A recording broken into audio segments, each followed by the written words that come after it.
ఉదయం మనం ఆలోచించింది యేసుక్రీస్తు వారి యొక్క రెండవ రాకడ గురించి మనం ఆలోచిస్తున్నాం. తమ్ముడు బేస్ తీసే ఎంత ప్రాముఖ్యమైన సంగతులు అంటే ఒకసారి చూద్దాం. దశలోనిక రాసిన మొదటి పత్రిక, దశలోనిక సంఘానికి రాసిన మొదటి పత్రిక, మొదటి అధ్యాయం 6వ వచనం.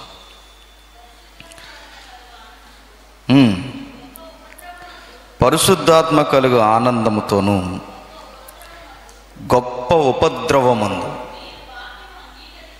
మీరు వాక్యము అంగీకరించి మమ్మును ప్రభువును పోలి నడుచుకుని వారైతిరి. ఉదయం ఎంతమందికి జ్ఞాపకం ఉందో, 40-50 సంవత్సరాలు సేవ చేసిన సేవకుల గుండెల్లో దోబూచులాడే ప్రశ్న ఏంటంటే, నిజంగా ఆయన వస్తాడంటారా అని. ఎన్నో బైబిల్ తరగతులు, ఆరాధన కార్యక్రమాలు, ఉజ్జీవంతో కూడిన పాటలు, యేసు రాజుగా వస్తాడన్న గేయాలు ఎన్నో మనం విని మన గుండెల్లో మనకు అప్పుడప్పుడు వచ్చే డౌట్ ఏంటంటే, ఇది ప్రాక్టికల్గా జరుగుద్దా అని. అలాంటి డౌటు ఆది సంఘానికి వచ్చిందని మనం చూసాం. ఎవరు ఆది సంఘం? దశలోనికకి ప్రశ్నలు పరంపర కొనసాగుతుంది. ఏమని కొనసాగుతుందంటే, పౌలు గారు చాలా తక్కువ టైంలో వారితో సువార్త మాట్లాడాడు. ఎన్ని రోజులు? కేవలం 3 విశ్రాంతి దినాలు, లేదా ఒక నెల రోజులు వ్యక్తిగతంగా అంచనా వేసుకుంటే, నెల రోజులు లేదా ఒక 3 రోజులు ఆయన సువార్త చేసి వెళ్ళిపోతే సౌండ్ బాగాలేదు పోయి. అసలు ఉదయం బాగానే ఉందిగా. నెల రోజులు లేదా 3 వారాలు, 3 రోజులు వారితో సౌండ్ బాగాలేదంటే ఇది తగ్గించేమని కాదు, ఇది పెట్టు. వారికి ఉన్న ప్రశ్నలు ఏంటంటే, చక్కగా వాక్యాన్ని జీర్ణించుకొని గొప్ప ఉపద్రవమందు వారు సువార్తను అంగీకరించారు. భయంకరమైన పరిస్థితుల్లో ఏమైనా జరగచ్చు, నాయకుల్నే నిలబడనివ్వలేదు. పౌలు శీల మాట్లాడుతున్న సంగతులు, తిమోతి లాంటి తీవ్రత కలిగిన యవనస్తులు ఆ సంఘాన్ని దర్శించినప్పుడు వారిని రాత్రికి రాత్రి ప్రయాణం కట్టేసేలా వ్యతిరేక పరిస్థితులు సృష్టించిన అల్లరి మోకున్న జనాంగం ఏరియా ఏది? దశలోనిక. అక్కడి నుండి వారు బెరయాకు వచ్చేసారు. చాలా తక్కువ టైంలో ఆయన మినిస్ట్రీ చేశాడు. ఆ తర్వాత ఏమైంది? ఎక్కడైతే సత్యం వినబడుతుందో వెంటనే స్టార్ట్ అయిపోద్ది. ఏంటి చెప్పండి? అసత్యం. ఎందుకు? దుష్టుడు సహించలేడు, వాడు సత్యము వినబడనివ్వడం, మనోనేత్రాలకి గ్రుడ్డితనం కలగజేసేలా వాడు చేసేది ఏంటంటే, వెంటనే కొత్త సిద్ధాంతాలతో సత్య బోధకుని అడ్డుకునేలా విచిత్ర విన్యాసాలు చేస్తాడు వాడు. ఏం జరిగిందంటే, యేసుక్రీస్తు రాకడనేది ఏమీ జరగదు. ఆ పౌలనే ఆయన ఒట్టి మాటలు మాట్లాడాడు. ఆయనకి ధనాపేక్ష, ఆయనకి వేషధారణ, ఆయనకి ఎన్నో సంతోషభరితమైనవన్నీ లోన దాచుకుని బయట తగ్గించుకున్నట్టుగా మీ మధ్య బతికేస్తున్నాడు. నిజానికి ఆయన నమ్మకండి, ఆయన మోసగట్టు. 2 క్వశ్చన్స్ రేట్ చేశారు. 1, యేసుక్రీస్తు రాకడంటూ ఏమీ లేదు. 2, మీకు చెప్పిన మెసెంజర్ ఎవరైతే ఉన్నాడో ఆయన డబ్బు పిచ్చి కలిగినోడని పౌలు మీద అబండాలేసి వెళ్ళిపోయారు. ఆ టైంలో సువార్త చేస్తున్న ఈయన ఆ తర్వాత ఎథెన్స్ పట్టణానికి వెళ్ళి అక్కడి నుండి మరలా ఏం జరిగిందో తెలుసుకోవడానికి కొందరిని పంపించాడు. అందులో ముఖ్యమైన రాయబారి, నమ్మకస్తుడు, కాపరి పత్రికలు పొందుకున్నవాడు ఆయనే తిమోతి. ఆ తిమోతి గారు వెళ్ళి ఏమేం జరిగిందో చెప్పుకొచ్చాడు. సార్, 2 క్వశ్చన్స్ రేజ్ అవుతున్నాయి అక్కడ. ఏంటంటే, 1 రాకడను గూర్చి, 2 మీ మీద ఎన్నో ఎలిగేషన్స్ వస్తున్నాయి. 2 ప్రశ్నలు వాళ్ళకి దోబూచులాడుతున్నాయి. 2 ప్రశ్నలు. 1, రాకడ జరుగుద్దా జరగదన్న సందిగ్ధంలో ఉండిపోయారు. లోకంలోకి అయితే కలిసిపోలేదు, డౌట్స్ మాత్రం ఉన్నాయి వాళ్ళకి. నెక్స్ట్ ఏంటంటే మీ బోధ దుర్బోధ, మీరు డబ్బు పిచ్చున్న వాళ్ళు అని అనుకుంటున్నారు. ఈ రెండు మనసులో పెట్టుకుని రాసిన పత్రికే చెప్పండి, దశలోనిక రాసిన మొదటి పత్రిక. ఇది మనం చూసాం. ఎన్ని అధ్యాయాలు చూసాం? ఉదయం 2 అధ్యాయాలు చూసాం. చూడని వారు కొంతమంది ఇప్పుడు వచ్చారు. చూడకపోతే మనం ఏం చేయగలం? ఆ తర్వాత యూట్యూబ్లో చూడడమే, అంతే. నెక్స్ట్ మనం చూడాల్సింది ఏంటంటే 2వ అధ్యాయంలో మనం ఎక్కడి వరకు ఆలోచించాం? 2వ అధ్యాయం 11వ వచనం. 2వ అధ్యాయం 11వ వచనం. తన రాజ్యమునకు మహిమనకు మిమ్మును పిలుచుచున్న దేవునికి తగినట్టుగా మీరు నడుచుకోవాలని మీలో ప్రతి వానిని హెచ్చరించుచు, ధైర్యపరచుచు, సాక్ష్యమిచ్చుచు, తండ్రి తన బిడ్డల ఎడల నడుచుకున్న రీతిగా మీలో ప్రతి వాని ఎడల మేము నడుచుకుంటుమని మీకు తెలియను. ఆ సంఘం క్రీస్తుని పోలి నడుచుకుంటుంది. మీరు కూడా ఆ సంఘంలాగే మాకు కనబడుతున్నారు. యోధాలో ఉన్న సంఘానికి యూదుల వలన శ్రమ వచ్చింది, కానీ మీకైతే మీ సొంత వారి వలన శ్రమ వచ్చింది. మీ సొంత వారే, అన్యజనాంగాలే, మీ ప్రాంతంలో ఉన్నవారే, లేదా మీ సమాజ మందిరంలో ఉన్నవారే మీకు శ్రమగా తయారయ్యారు.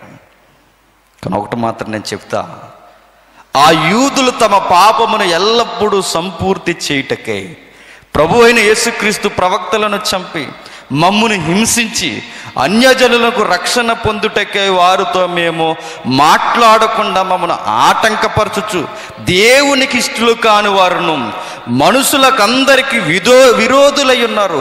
దేవుని ఉగ్రత తుదమట్టుకు వారి మీదకి వచ్చును. ఇలాంటి పిచ్చి పనులు చేస్తున్నవారు, సువార్త అడ్డగిస్తున్న వారు ఎరుగని రహస్యం ఏంటంటే, నీకు ఒక రోజు ఫుల్ అవుతుంది అన్న సంగతి మర్చిపోకని చెప్తున్నాడు. యూదులు ఇంతలా అడ్డగిస్తున్నారే, ప్రవక్తలను చంపారు, మెస్సయ్యని చంపారు, నీతిమంతులను చంపారు. ఈరోజు మాకు కూడా అడ్డుబండలా తయారయ్యారు. ఇంతలా తయారైన వీళ్ళు ఇంకా బతుకుండడానికి కారణం ఏంటంటే, దేవుడట ఒక లెక్కేస్తాడట. సరిగ్గా తూకం జరిగిపోయే వరకు నేను చెబుతున్నా, మీరు దేనికన్నా ఎదురెళ్ళిపోండి, పర్లా. మీరు సీఎంకి వెళ్ళిపోతారో, పిఎంకి ఎదురెళ్తారో, రాజ్యాలకి, రాజ్యాంగానికి, ఏమో మీ దమ్ము ఎంత ఉంటే దానికి వెళితే వెళ్ళండి. కానీ దేవునికి పనికి మాత్రం అడ్డొస్తే చెబుతున్నాడు, దేవుడు చెబుతున్నాడు, నాశనం అయిపోతారట.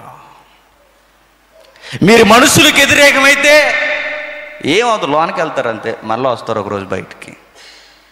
అదే దేవుడికి ఎదురెళ్తే ఆయన ఉగ్రత తుదమట్టుకు మన కుటుంబాల మీదకి దిగిపోతుందట.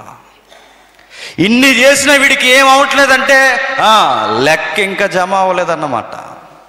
చూస్తాడు. దేనికన్నా వ్యతిరేకం అవ్వండి, దేవుని సేవకి, దేవుని సేవకులకి వ్యతిరేకం కాకుండా అది మంచిది కాదు మన భవిష్యత్తుకి. యూదులకి ఎంత ఎర్రివారంటే వాళ్ళ మనుషులకి నచ్చరు, చివరికి దేవునికి నచ్చరు. వాళ్ళు చేసే పిచ్చి పనులు ఎలా ఉంటాయంటే, వీళ్ళని చూస్తే మనుషులు అసహించుకుంటారు వీళ్ళు చేసే పనులను బట్టి. అలాగే దేవుడు కూడా కోపంతో రగిలిపోతాడు. సువార్త చేయకుండా మమ్మల్ని అడ్డగిస్తున్నారు. సరే, చేస్తే చేశారు. ఒకటి మాత్రం గుర్తుపెట్టుకోండి సహోదరులారా, మేము శరీరమును బట్టి కొద్ది కాలం ఎడబాసి ఉన్నను, మనస్సును బట్టి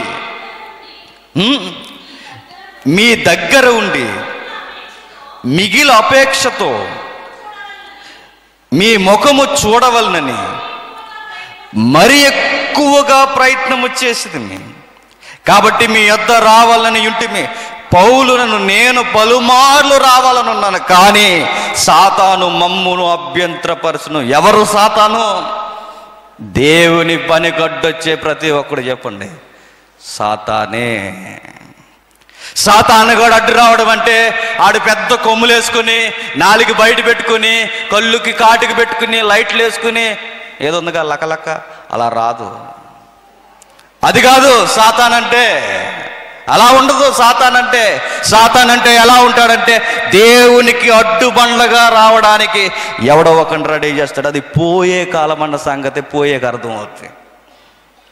ఆగరా, ఇది దేవుని పిల్లల్ని అడ్డగించకరా, బయటకు పోని, వాళ్ళు స్వేచ్ఛాజీవులకు వెళ్ళి ఆరాధన చేసుకోవాలి, దేవుణ్ణి ప్రకటించుకోవాలి, పోని అంటే పోనివని అన్నట్టు. ఎలా వెళ్తానో చూస్తా అన్నాడు. ప్రవక్త వెళ్ళాడు, వెళ్ళకపోతే సింహాసనం మీద ఉన్న నీ తొలి సంతానం మొదలుకొని ఐగుప్తిలో ఉన్న జంతువుల తొలి సంతానం వరకు శవాలైపోతారన్నాడు. అయిపోయిన తర్వాత మీకు నమస్కారం, వెళ్ళిపోయి ఆరాధన చేసుకోండి అన్నాడు. అక్కడ దాడు వదిలేస్తే బతికేవాడండి ఎవరు చెప్పండి? వాడు ఫరో. అక్కడితో వదిలేస్తే బతికేవాడు. ఆ తర్వాత ఏం జరిగింది? చేసిన ఘనకారాలు చాలవని ఇంకా మూట కట్టుకోవడానికి రథాలు వేసుకొచ్చాడట. ఎక్కడికి చెప్పండి? శ్మశానంలోకి. ఆడికున్న శ్మశానం ఎక్కడ చెప్పండి? ఆడు అస్సలు ఊహించుంటాడు చెప్పండి? నేను నీటిలో ములుగు చచ్చిపోతానని ఏ రోజన్నా అనుకుంటాడా? అంత కర్మ నాకేంటి అనుకుంటాడు? రథాల మీద లగ్జరీగా బతికే నాకేంటి అనుకున్నాడు? దేవుడు సమాధి రెడీ చేస్తే నేను చెప్తున్నాను చాలా వెరైటీగా ఉంటుంది. ఎంత వెరైటీగా ముగిసిపోయాడంటే నీరు గోడల్లా లేవడం ఏంటి, వాళ్ళు పోవడం ఏంటి, నేను మునిగిపోవడం ఏంటి, అంతేగా. దేవునికి ఎదురొచ్చిన ఫరో అయిపోయాడు. దేవునికి ఎదురొచ్చిన యోధ జనాంగం చెదిరిపోయారు. ఈరోజు దేవుని పనికి, దేవుని సేవలకు అడ్డొచ్చిన వారు నేను చెబుతున్నాను, ముఖాముఖిగా భయం లేకుండా మాట్లాడుతున్నా, నాశనం అయిపోతారు. సేవకులతో మాట్లాడకపోయినా పర్లేదు, సేవకులకు మాత్రం అడ్డు రాకండి.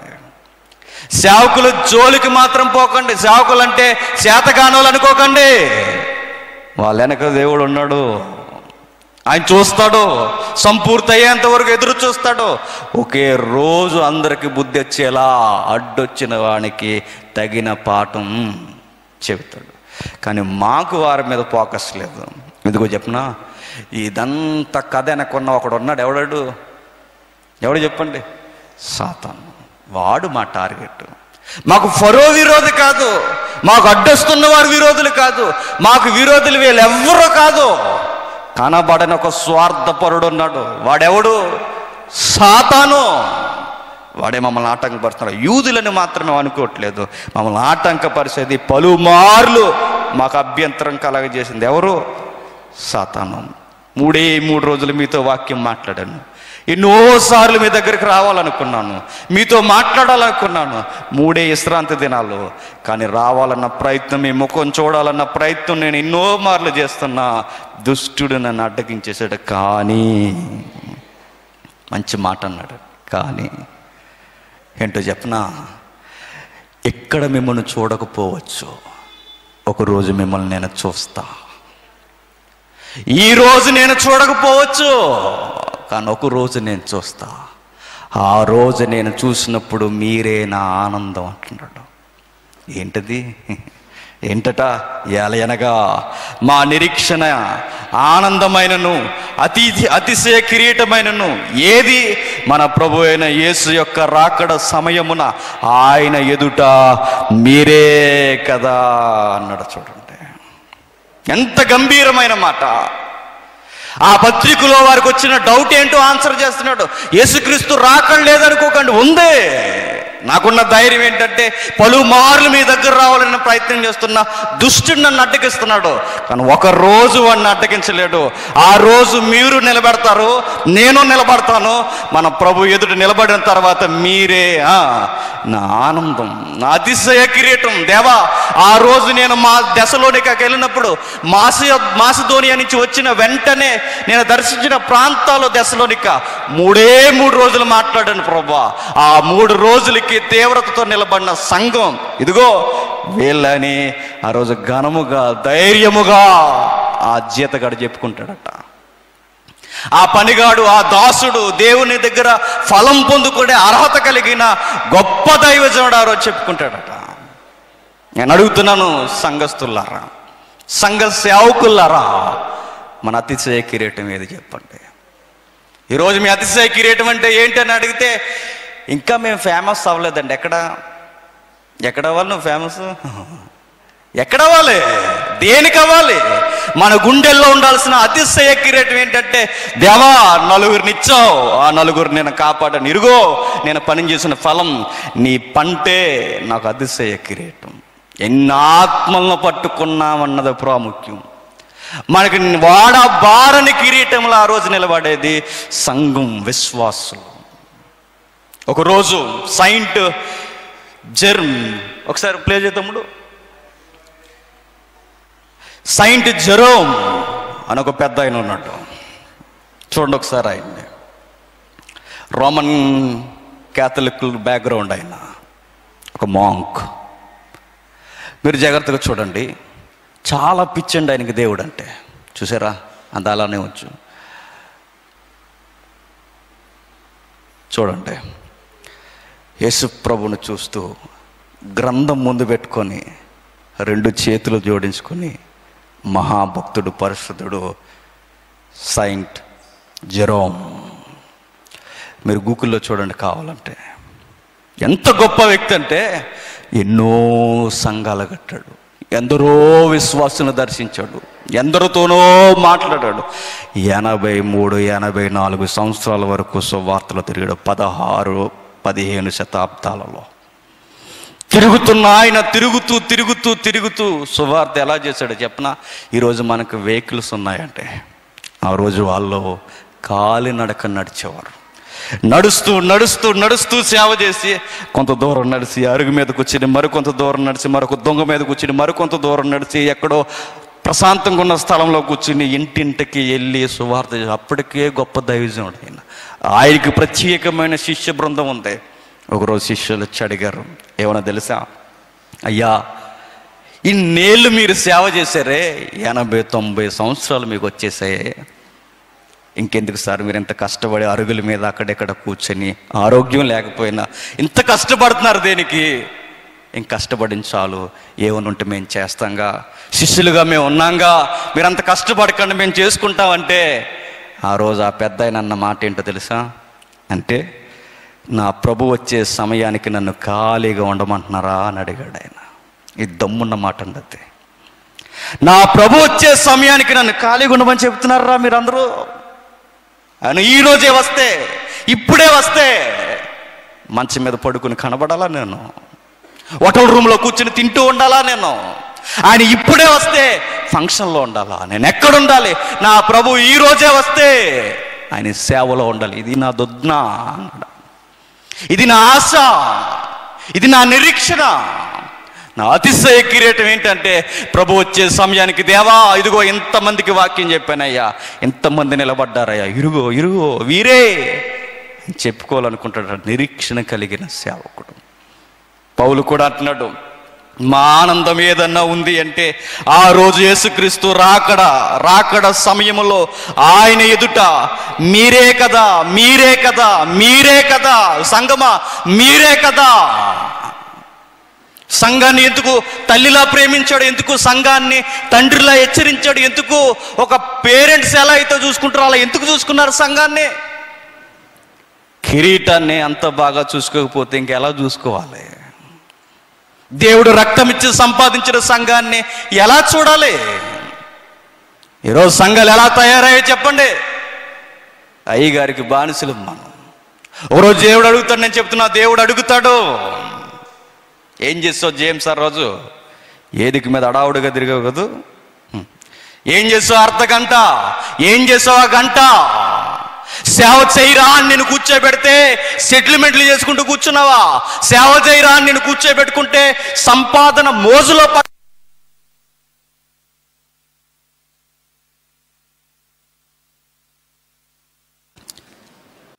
2వ అధ్యాయం 19వ వచనం, ఏలయనగా నిరీక్షణైనను ఆనందమైనను అతిశయ కిరీటమైనను ఏది? మన ప్రభు అయిన యేసుక్రీస్తు రాకడ సమయమున ఆయన ఎదుట మీరే కదా, మీరే కదా, మీరే కదా. ఆ రోజు నువ్వేం చేసావు? తిరిగావు, ఏవో మీటింగ్లను తిరిగావు, ఏవో పనికి మాలిన పల్లె మీద తిరిగావు, సంపాదన అన్నావు, అదన్నావు, ఇదన్నావు. ఆ రోజు నువ్వేం చేస్తావు? ఏం చేయలేదు. ఆ రోజు మనం ఏం చేసాను చెప్పండి? ఏమీ చేయలేదు. యేసుక్రీస్తు రాకడలో సెలబ్రేషన్కి బేస్మెంట్ ఏంటో చెప్పండి, సంఘం. సంఘాన్ని మనం ఎలా నడిపిస్తున్నాం? సంఘాన్ని ఏ ఉద్దేశంతో మనం నడిపిస్తున్నాం? పట్టుమని 10 మంది ఉంటారండి, 10 రాజకీయాలు తగలడిపోతాయి. ఎక్కడ? సంఘంలోనే. దరిద్రం ఏంటో ఒక సేవకుడు మరొక సంఘానికి, ఆ సంఘానికి ఈ సంఘానికి వెళ్ళనివ్వరు. మరొక మాట అంటాను నేను మోమాటం లేకుండా, 10 మంది సేవకులు ఒకే దిక్కుని నిలబడి మాట్లాడితే వాళ్ళ గుండెల్లో ఉండే గుసగుసలు ఏంటో చెప్పండి. నా మెసేజ్ సరిగా వినలేదేమో, నన్ను సరిగా చూడలేదేమో, నాకు యూస్ తక్కువేమో. తప్పిదే. ఈరోజు ఎందరో మాట్లాడు తమ్ముళ్ళు, సుధీర్ అన్న కానీ, బాబీ తమ్ముడు కానీ, ఇంకా మన సన్నీ భయ్య కానీ, ఇంకా ఎవరైతే ఉన్నారో గొప్ప గొప్ప సేవకులు మీ మధ్య కూర్చుని ఉన్నారో, వీళ్ళందరూ ఒక దిక్కునే కూర్చుంటే పేతురు పేతురే, పౌలు పౌలే, యాకోబు యాకోబే, యోహాను యోహానే. ఎవరి ధైర్యం వాళ్ళదే, ఎవరి పని వాళ్ళదే. ఎవరి జోన్లోకి ఎవరు వెళ్తే ఎవరికి తగ్గిపోద్దండి. జేమ్స్ జేమ్సే, సన్నీయే, సుధీరే. ఎవరి పని వాళ్ళదే. అదే అందరూ ఒకే ఏది మీద కలిసి ఉంటే ఎలా ఉంటుంది చెప్పండి? సైనికులందరూ ఒక దిక్కునుంటే ఎలా ఉంటుంది? బెటాలియన్ అంతా ఫామ్ అయినట్టు ఉంటుంది. కుళ్ళిపోవడం దేనికి? ఒకరికొకరికి ధైర్యం, ఒకరికొకరికి ఆదరణ. భయ్యా మీ పని ఎలా ఉంది, మా పని ఎలా ఉంది, అన్న మీరు ఎలా చేయండి, తమ్ముడు మీరు ఎలా చేయండి. ఎవరు దొంగిలించగలరండి? ఎవరు పరిధి ఎవరిని దొంగిలించలేరు. మన మనసు ఉండాల్సింది ఏంటో దేవుడు నమ్మి నాకు ఇచ్చిన సంఘాన్ని ఆ రోజు ఆయన ఎదుట నిలబెట్టినప్పుడు అతిశయ కిరీటంగా చెప్పుకోగలనా? నా ఇంటిని, నా పనిని దేవుడు ఆ రోజు కాల్చేస్తే, ఒట్టి చేతులతో ఆయన ఎదుట నేను నిలబడితే ఆ రోజు నాకు సెలబ్రేషన్ డే కాదు, మరి సిగ్గుపడే రోజు ఆ రోజు నాకు. పౌలు అదేగా అన్నాడు, గడ్డుతో కట్టానా సిగ్గుపడతాను ఆ రోజు, కొయ్యితో కట్టానా సిగ్గుపడతాను ఆ రోజు నేను ఏమైపోతాను? నా పనికి సరి అయిన విధానం పునాది లేకపోతే ఆ రోజు సిగ్గుపడిపోతాను, నా పని అంతా కాలిపోద్ది ఆ రోజు. 2వ అధ్యాయం మనల్ని ఏం సవాల్ చేస్తుందంటే, పౌలు గారు ఆ రోజు సవాల్ చేశారు. 2వ అధ్యాయం, నా మీద ఎలిగేషన్స్ తీసుకొచ్చారుగా, నేను మోసగాన్ని అన్నారుగా, నాది సరి అయిన బోధ కాదు, కపటము వేషధారణ వెచ్చకపు మాటలు నచ్చినట్టు మాట్లాడేసాను అన్నారుగా. నా ఆన్సర్ నేను చెప్తున్నాను, ఆ రోజు చూద్దాం, ఆ రోజు మీరే నా అతిశయ కిరీటం. ఇలాంటి స్టేట్మెంట్లు ఏ సేవకుడు ఇవ్వగలడంటే పౌలు తప్ప. ఒకవేళ చచ్చిపోయి వెళ్ళిపోతే ఫస్ట్ ఎవరిని చూడాలనిపిస్తుంది తెలుసా సేవకులకి?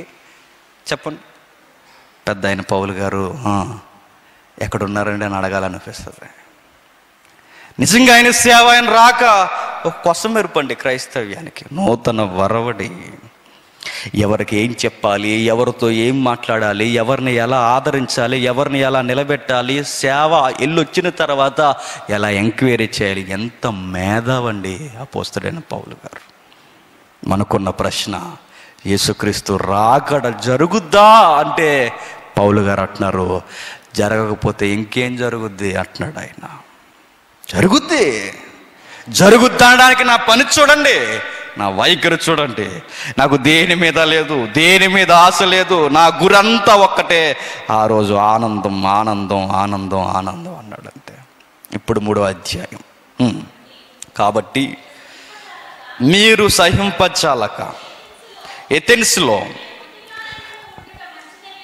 మేము ఒంటిగా నైనను ఉండుట మంచిదని ఎంచి, ఈ శ్రమల వలన ఎవడనూ కదిలింపబడకుండానట్లు మిమ్మును స్థిరపరచుటకు, మీ విశ్వాస విషయమై మిమ్మును హెచ్చరించుటకు, మన సహోదరుడును క్రీస్తు సువార్త విషయములో దేవుడు పరిచారకుడైన తిమోతిని పంపితిమి.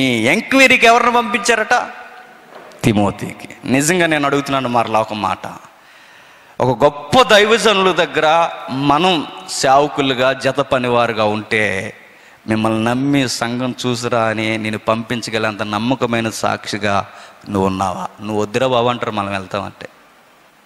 ఈడెళ్ళాడంటే సంఘం ఏమవుద్దో, ఏ కుంపటెట్టుకు వస్తాడో, అసలే కొత్తవారు, కొత్త అకౌంట్లు ఏమైనా ఓపెన్ చేస్తాడేమో, ఏం చేస్తాడో.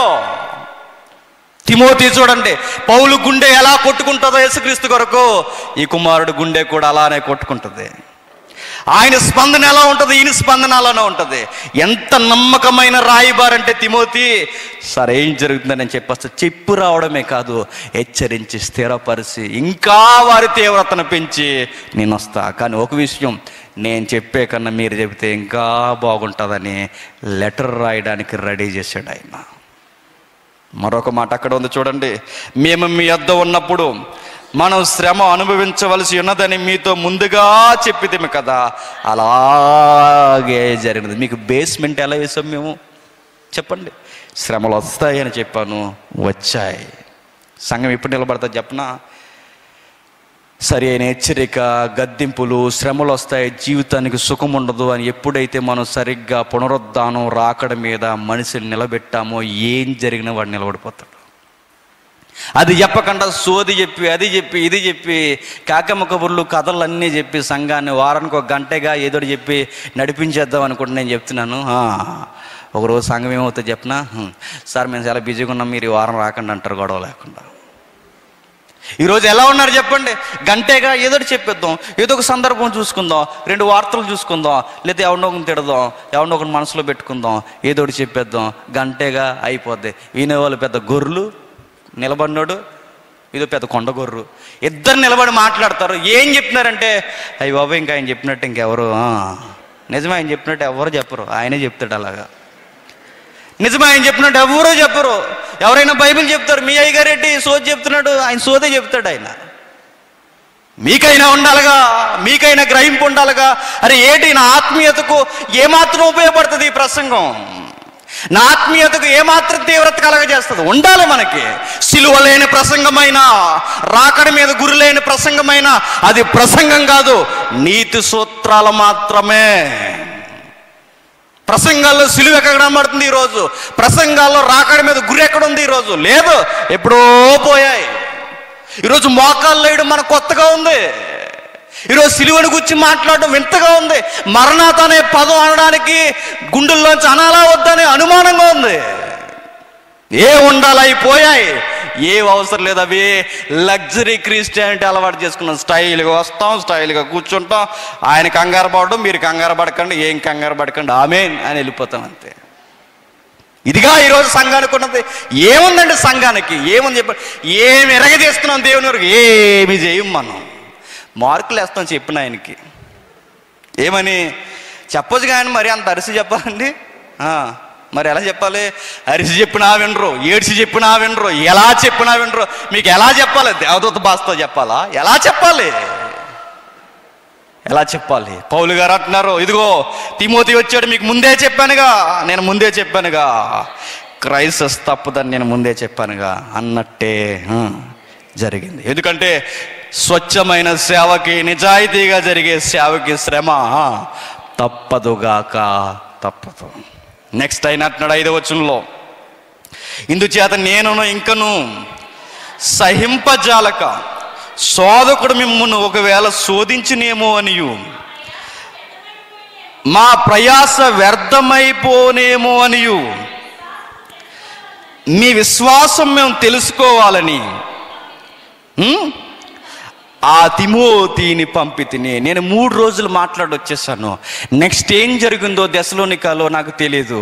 అందుకే నేను ఏం చేస్తున్నానంటే, వెంటనే దుష్టుడు ఏం చేస్తాడంటే, విన్న వాక్యాన్ని ఎత్తుకుపోవడానికి అల్లరి మోకని, అల్లరి బ్యాచిన, అల్లరి బోధనని ఏం చేస్తాడు? రెడీ చేస్తాడు. వాడొచ్చి శోధించి మిమ్మల్ని ఎలా అయినా చేసేస్తాడేమో, నా పని, నా ప్రయాస వ్యర్థమైపోద్ది ఏమో అని తిమోతిని పంపించాను మీ దగ్గరికి. మీరు ఎక్కడైనా మీరు అబ్జర్వ్ చేయండి, బైబిల్ కళ్ళద్దాల్లోని చూడండి, ఎక్కడైతే స్వచ్ఛమైన వాక్యం వినబడ్డాదో వెంటనే దానికి ఆపోజిట్గా, వ్యతిరేకముగా ఏం వినబడుతుంది? అసత్యం వినబడుతుంది. ఇది ఎప్పుడు జరిగేదండి? భూమి ఉన్నంత కాలం జరుగుద్ది, యేసుక్రీస్తు వచ్చేంత వరకు జరుగుద్ది. సత్యాన్ని సత్యముగా వాడు విననివ్వడుగాక విననివ్వడు. నేను ఒక మాట అడుగుతున్నాను. పెద్ద ప్రశ్న ఏంటంటే, ఆ ఊర్లో సభలెడతాం, ఆ ఊర్లో సభలెడతాం, అక్కడ రమ్మంటే అక్కడికి వెళ్తాం, ఆ సంఘానికి రమ్మంటే ఆ సంఘానికి వెళ్తాం వచ్చేస్తాం. అయిపోయిందా మన పని? అవలే.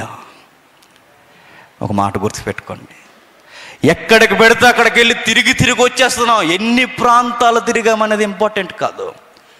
వెళ్ళిన ప్రతి ప్రాంతం ఎలా ఉందని వెళ్ళొచ్చిన తర్వాత దాన్ని మనం అబ్జర్వేషన్లో, సహవాసంలో ఏ సేవకుడైతే పెట్టుకుంటాడో వాడు బాధ్యత కలిగిన సేవకుడు. బ్రదర్, మేము 3 రోజుల క్రితం వాక్యం చెప్పాంగా, ఎలా ఉంది అక్కడ వాతావరణం ఏంటి? ఎవరైనా బాప్తిస్తానికి రెడీ అయ్యారా అని అడుగుతాం మనం. ఎంతమంది వచ్చారు? ఎంత ఖర్చు అయింది? మాకు ఇంత తక్కువ ఇచ్చారేంటి? నెక్స్ట్ ఇయర్ డేట్లు ఎలా అయితే? ఇది ఈరోజు లెక్కలో. ఇది కాదు మనం చేయాల్సింది. చేశారు, ఆ కూరలో ఆయిల్ ఎక్కువ వేసారేంటి? చెప్పానుగా ఫ్రై చేయమని, ఇలా చేశారేంటి? ఈ మధ్య నాకు అరగట్లేదు, మీకు అర్థమవుతుందా? ఈ సోది చెప్తే రయ్యా ఏం చెప్పాలి మనం? నేను చెప్పాను వాక్యం ఎలా ఉందో సంఘం, నా మూమెంట్స్ ఏంటి? నా దగ్గర నుంచి ఎవరినైనా సహోదరుని పంపాలా చెప్పండి, పంపిస్తాను. కొన్ని నేనే రావాలా? ఖాళీ చేసుకుని ఏదోలా నేను వస్తాను. ఇది ఉండాలంటే సేవకులకి ఇది ఉండాలి. దీని కొరకే తిరిగారు, వెనక్కి వెళ్ళారు, పరిగెట్టారు. సంఘాలు ఏమైపోతున్నాయని చెరసాల్లో ఉండి కూడా బాధపడిపోయాడు. ఆయనకి అన్ని బాధలు ఏంటో చెప్పండి. అన్ని బాధలు ఒక పక్కన వేసి సంఘానికి వచ్చిన చింత మరెక్కువైపోతుంది నాకు అన్నాడు ఆయన. పౌలు గారిని చూస్తే మనదొక సేవే అనిపిస్తుంది. మన స్వచ్ఛదద్దమ్మ సేవ మనది ఎవరిది? మన సేవ అంటారు దీన్ని, అసలు దీన్ని సేవ అనకూడదు. దీన్ని మరేమనాలి? మీరు వచ్చారు, మేము చెబుతున్నాం అంతే. దీన్ని సేవ అంటే ఏంటి చెప్పండి? సేవ అంటే అక్కడికి వెళ్ళాలి, వాళ్ళతో కలిసి ఉండాలి, వాళ్ళతో తిరగాలి, వాళ్ళ వ్యక్తిగత జీవితాల్లో మాట్లాడాలి, వాళ్ళతో కలిసిమెలిసి పని చేయాలి, స్పందన ఏంటో తెలుసుకోవాలి. ఇది సేవ అంటే. వారికి సహాయకులుగా ఉండాలి, వారి వ్యక్తిగత ప్రార్థనలు చేయాలి. ఇది సేవ అంటే. మనం చేసేది ఏంటండి? రాజకీయ సభలో పెట్టుకుని నేను చంద్రబాబు నాయుడు గల్లా మాట్లాడేస్తే మీరు టీడీపీ మనుషుల్లాగా అయ్యో భలే మాట్లాడే నాయకుడు అనుకుంటే అవురా అనుకుంటారు. అదే వైఎస్ఆర్ జగనన్న గల్లా నేను విన్నా అంటే జై జగన్ అని మీరు వెళ్ళిపోతే ఇంకేంటిగా రాజకీయ సభకి దీనికి పెద్ద తేడా ఏం లేదు. దానికి దీనికి పెద్ద తేడా ఏమీ లేదు. గుర్తుపెట్టుకోండి, మనం చేయాల్సింది ఏంటంటే మనం సరిగ్గా ఉండడమే కాదు, మనం బోధించిన ప్రాంతాలు సరిగ్గా ఉన్నాయి లేదా చూసుకోవాలి. ఈ సమాచారం మా దగ్గర తెచ్చాడు అన్నాడు 6వ వచనం చివరి మాటలో. అయితే 8వ వచనంలో అనగా మీరు ప్రభువు నందు స్థిరముగా నిలిచితిరా మేము బ్రతికినట్టే. ఎంత సవాల్ చేసే మాట అండి. మీరు స్థిరముగా నిలబడ్డారా మేము బతికినట్టే, లేదా నా బోధకి సరైన ఫలం లేకపోతే ఆ రోజు నేను చచ్చిపోయినట్టే. ఎంతమంది అండి, కొంతమంది సహోదరులు ఉంటారండి, వాళ్ళ వాక్యం చెప్పినప్పుడు దానికి న్యాయం చేయకపోతే ఆ రోజు అన్నం తిన్న సహోదరులు ఉన్నారు తెలుసా, మీ మధ్య ఉన్నారు. నాకు కూడా స్టార్టింగ్లో చాలాసార్లు ఆ అప్పగింపబడిన అర్ధగంట నేను న్యాయం చేయకపోతే నాకు నిద్ర రాదు ఆ రోజుక. అన్నం తినబుద్ధి అయితే నాకే కాదు, చాలామంది ఉన్నారు నిజాయితీ పరులైన సేవకులు. మనం ఒక సంఘానికి పోయినప్పుడు, ఒక సభలో మనం నిలబడినప్పుడు మనం న్యాయం చేయకపోతే, దేవుని ఉద్దేశాన్ని సరిగ్గా చెప్పకపోతే, ఫలభరితమైన వాక్యాన్ని మనం అందించకపోతే, ఫలము రాకపోతే నోటికి అన్నం పెట్టుకోవాలనిపించకూడదండి సేవకులకి. దానికన్నా చావడం మంచిదన్నట్టు. ఎంత పిచ్చిగా సేవ చేసే వాళ్ళు ఎక్కడున్నారండి? ఎంత పిచ్చిగా సేవ చేసే వాళ్ళు ఎక్కడున్నారు? తలకాయలు లెక్కెట్టుకుంటాం, ఎంతమంది వచ్చారు 1000 మంది వచ్చారా? ఓకే, నెక్స్ట్ ఇయర్కి ఎలాగైనా డెవలప్ చేయాలి. ఎంతమంది రావాలి? 2000 మంది రావాలి. ఇది ఎందుకు? ఇది నరమాంస భక్షకుల్లో తలకాయలు లెక్కెట్టుకోవడం దేనికి? ఇదంతా మనం చేయాల్సింది ఒకే ఒక్కటి, సేవలో విన్నవారు స్థిరముగా నిలిచారా లేదా? ఒకవేళ నిలిస్తే బతికాను, నిలవకపోతే చచ్చిపోయాను ఆ రోజు. సంగమా, సేవకుడు గుండెల్లో ఉండాల్సింది, సేవకుడు ఏళ్ళ మీకు ఉండాల్సింది, మీరు ఏ లోపం లేకుండా ఉండాలని రాత్రింబగలు అత్యధికముగా దేవుణ్ణి నేను ఏడుకుంటున్నాను. సేవకుడు చెప్పేసిన తర్వాత, ఇంటికి వచ్చిన తర్వాత చేయాల్సిన పని ఏంటి చెప్పండి? ప్రభువా, ఇంకా సంఘంలో ఏ లోపాలు ఉన్నావో నాకు తెలియదు, ఏమి ఇబ్బందులు ఉన్నావో నాకు తెలియదు, ఏ బాధలు పడుతున్నారో నాకు తెలియదు, దుష్టుడు శోధకుడు వారిని ఎలా శోధిస్తాడో నాకు తెలియదు. కానీ నేను ఒకటి అడుగుతున్నాను ప్రభు, ఏ లోపం ఉండకూడదని రాత్రింపగల్లో వారి కొరకు ప్రార్థన చేశానని సంఘానికి చెప్పుకుంటున్నాడు పత్రికలో. నేను అడుగుతున్నా, ఇంతమంది మీరు వచ్చిన తర్వాత ఇక్కడ మాట్లాడిన సేవకులైన మేమందరం చేయాల్సిన పని ఏంటంటే, మీ జీవితాల్లో ఇంకా ఏ లోపాలు ఉన్నాయో ఆ లోపాలను తొలగించడానికి దేవుని వాక్యం మిమ్మల్ని తాకాలని రాత్రింపగల్లో మీ కొరకు సేవకులు ఏం చేయాలట? ప్రార్థన చేయాలట. ఇది పులిపీటి మీద ఉన్నవారి బాధ్యత అనుకోకండి, కూర్చున్న మీ బాధ్యత కూడా, ప్రతి ఒక్కరి బాధ్యత కూడా. రాత్రింపగల్లో ప్రార్థన చేశాను. నేను ఎప్పుడైతే ప్రార్థన చేస్తున్నానో, తిమోతి వచ్చి నాకు చెప్పాడు, మన దేవుని ఎదుట మిమ్మును బట్టి పొందుచున్న యావత్తు ఆనందము నిమిత్తము దేవునికి తగినట్టుగా కృతజ్ఞతాస్తుతులు ఎలాగూ చెల్లింపగలను. ఏమని చెప్పడానికి తిమోతి వచ్చి నాకు చెప్పేశాడు. సార్ బాగున్నారు, వాళ్ళు చాలా స్థిరంగా ఉన్నారు, స్ట్రాంగ్గా ఉన్నారు, వాళ్ళ విశ్వాసం మారుమోగిపోతుంది. మనం చెప్పింది తక్కువ టైం అయినా వాళ్ళు మాత్రం చాలా ఖచ్చితంగా నిలబడ్డారు. యోదయ ఎలా అయితే నిలబడ్డాదో దానికి ధీటుగా నిలబడ్డది. యూదులు యోదయాన్ని తరిమేసే ప్రయత్నం చేశారు, సొంత దేశస్తులు వారినే తరిమేసే ప్రయత్నం చేస్తున్నారు, అయినా నిలబడ్డారు సార్. పౌలు గారికి చెప్తున్నాడు, నేను ఇలా రాత్రింపగళ్ళు మీ కొరకు ప్రార్థన చేస్తుంటే పంపించిన తిమోతి నా దగ్గరకు వచ్చి శుభ పరిణామంతో కూడిన వచ్చిన నాకు చెప్పాడు, సార్ వాళ్ళు బాగున్నారు, చక్కగా ఉన్నారు, ప్రస్తుతానికి ఏ లోపం లేవు, కానీ క్వశ్చన్స్ మాత్రం ఉన్నాయి అనగానే నాకు చాలా ఆనందం వేసింది. అంత ఆనందం వేసింది నాకు. నా ప్రార్థనకు జవాబుగా మీ వైఖరి నిలబడితే దేవునికి ఏమిచ్చి నేను రుణం తీర్చుకోగలను, ఏమని థ్యాంక్స్ చెప్పగలను ఆయనకి. పౌలు సేవకుడు, పౌలైన గొప్ప సేవకుడు యొక్క గుణం ఏంటో చెప్పిన, ఇది నాదే అని చెప్పుకోవట్లేదు, దేవా ఇది నువ్వు చేస్తే అయ్యింది అంటున్నాడు. ఇదంతా కృతజ్ఞతలు చెప్పాల్సింది మీరందరూ నాకు కాదు, నేను చెప్పాల్సింది ఎవరికి? దేవునికి. ఆయన నిలబెట్టకపోతే ఎవరు నిలబడరు. ఆయన నిలబెట్టకపోతే ఏ సంఘం నిలబడదు, ఏ విశ్వాసి నిలబడ్డు, ఏ సేవకుడు నిలబడ్డు. ఈరోజు మీరు ఇలా నిలబడ్డారంటే కేవలం దేవుడే దేవుడే దేవుడే.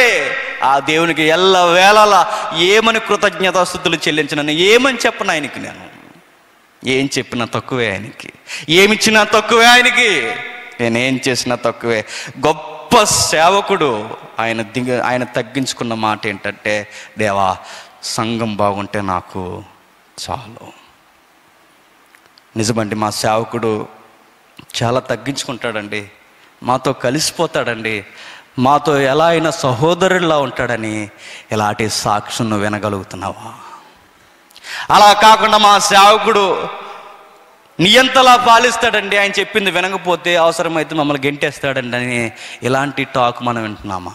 మరొక మాట నేను అడుగుతున్నాను, మనం లేనప్పుడు, వాళ్ళ మధ్య మనం లేనప్పుడు మన గూర్చి ఒంటరిగా వాళ్ళు మన గూర్చి గుసగుసలు మాట్లాడితే, ఆ రోజు మన గూర్చి వారు తప్పుగా మాట్లాడితే వాళ్ళని గద్దించేయడం కాదు, ఆ రోజు మనం అనుకోవాల్సింది ఏంటో చెప్పనా? ఇది కాదు కదా నేను వినాలనుకున్నది, ఇది కాదు కదా నా సాక్ష్యం, ఇది కాదు కదా, ఇది కాదు నా సాక్ష్యం. ఇలా వినబడుతుందంటే నేను ఏదో వారి ఎదురు సరిగ్గా నేను ఉండలేకపోతున్నాను. సేవకులు నేర్చుకోవాల్సింది ఏంటంటే, అవును సార్ ఆయన సేవకుడే, మాకే సేవకుడు, ఆయన మాకే సేవ చేస్తాడు, మాతోనే కలిసిపోతాడు. నిజంగా ఆయన ఎంత బాగుంటాడంటే మమ్మల్ని చూసి ఆయన ఆనందపడిపోతాడు. అన్నం తినకపోయినా పర్లేదు కానీ మాకు మాత్రం వాక్యాన్ని ఆహారంగా పెడతాడు. ఇలాంటి సాక్ష్యం మనం పొందుకోవాలి. అప్పుడు అంటున్నాడు 3వ అధ్యాయం 11వ వచనంలో, మన తండ్రి అయిన దేవుడును ప్రభు అయిన యేసును మమ్మును నిరాటంకముగా మీ యొద్దకు తీసుకొని వచ్చును గాక, మరియు ప్రభు అయిన యేసు మన తండ్రి అయిన దేవుని ఎదుట మీ హృదయముల యందు పరిశుద్ధత విషయమై అనింద్యమైనవిగా ఆయనను స్థిరపరచుటకై మేము మీ ఎడల ఎలాగూ ప్రేమలో అభివృద్ధి పొంది వర్ధిల్లుచున్నామో అలాగనే మీరును ఒకడు ఎడల ఒకడు మనుషులందరి ఎడల ప్రేమలో అభివృద్ధి పొంది వర్ధిల్లున్నట్లు ప్రభు దయచేయునుగాక. ఒక తార్కాణం ఇచ్చాడు ఆయన. ఏమంటున్నాడో చూడండి, మరి మన ప్రభు అయిన యేసు తన పరిశుద్ధులందరితో వచ్చినప్పుడు మరలా 3వ అధ్యాయం ల్యాండింగ్ ఎక్కడికి వస్తుంది? రాకడా. సేవను కూర్చి చెబుతూ, విశ్వాస జీవితం కొరకు చెబుతూ, జరగబోయే విషయాన్ని చెబుతూ, ఇదంతా ఇంత ఓర్పుకి కారణం ఏంటంటే ఆయన వస్తాడు. ఆయన వచ్చినప్పుడు ఆయన ఎదుట మనం నిలబడతాం. ఆ రోజు మనం నిలబడతాం. ఆ రోజు నేను సిగ్గుపడేటట్టుగా నిలబడను. ఇంకా నేను కోరుకునేది ఏంటంటే మీరు అభివృద్ధి పొందాలి. గమ్మత్తు ఏంటో చెప్పనా? రేపు ఏం కూర తింటాము ఈరోజు మనకు తెలుసా? కొంచెం శ్రద్ధగా వినండి. రేపు ఏం కూర తింటాము ఈరోజు తెలుసా? తెలీదు. కానీ క్రైస్తవునికి ఏం తెలుసా? 1000 సంవత్సరాల తర్వాత నేను ఎక్కడుంటానో నాకు బాగా తెలుసు. అది విశ్వాసం. మరలా నేను అడుగుతున్నాను, రేపేం జరగబోతుందో నాకు తెలియదు, కానీ నేను చస్తే ఎక్కడుంటానో నాకు బాగా తెలుసన్న ధైర్యం, విశ్వాసం ఉండాలి. ఎక్కడుంటాను? ఉంటే పరదేశంలో ఉంటాను. ఒకవేళ ఆయన వస్తే ఆయన ఎదుటుంటాను, లేదా ప్రభు సన్నిధిలో నిలబడతాను. ఏం తింటామో మనకు తెలియకపోవచ్చు, కానీ రేపు ఒక 1000 ఏళ్ళ తర్వాత ఏం జరుగుతుందో నాకు బాగా తెలుసు. మంచి మాట అంటున్నాడు. ఏమని? ఆయన వస్తాడు. ఆయన వచ్చినప్పుడు మీరు ఎలా ఉండాలో తెలుసా? స్థిరపరచుటకే మీ ఎడల ఎలాగ ప్రేమలో అభివృద్ధి పొందుచు వర్ధిల్లుచున్నాము, అలాగే మీరు కూడా ఒకరి ఎడల ఒకరు వర్ధిల్లండి, ప్రేమించండి. ఒక వ్యక్తి అభివృద్ధి పొందడానికి కారణం ఏంటో చెప్పినా, రూట్ మ్యాప్ ఏంటో చెప్పినా, లవ్ అన్నాడు, ప్రేమ. ఒక విశ్వాసి ఎలా అభివృద్ధి పొందుతాడు? రోజు రోజుకి ప్రేమలో ఏమవ్వాలట? ప్రేమలు అంటే మీరు అక్కడికి పోకండి, ఒకరిని ఒకరు ప్రేమించుకోవాలి. విశ్వాసులుగా సంఘంలో ఒకరి పట్ల ఒకరు ప్రేమ కలిగి ఉండాలి. రేపు మీరు ఆయన ఎదుట నిలబడినప్పుడు ఏ లోపం మీలో ఉండకూడదంటే, అన్ని లోపాలు కప్పబడాలి అంటే మీరేం చేయాలి? ప్రేమ అన్నిటినీ కప్పేస్తుంది. ప్రేమించండి.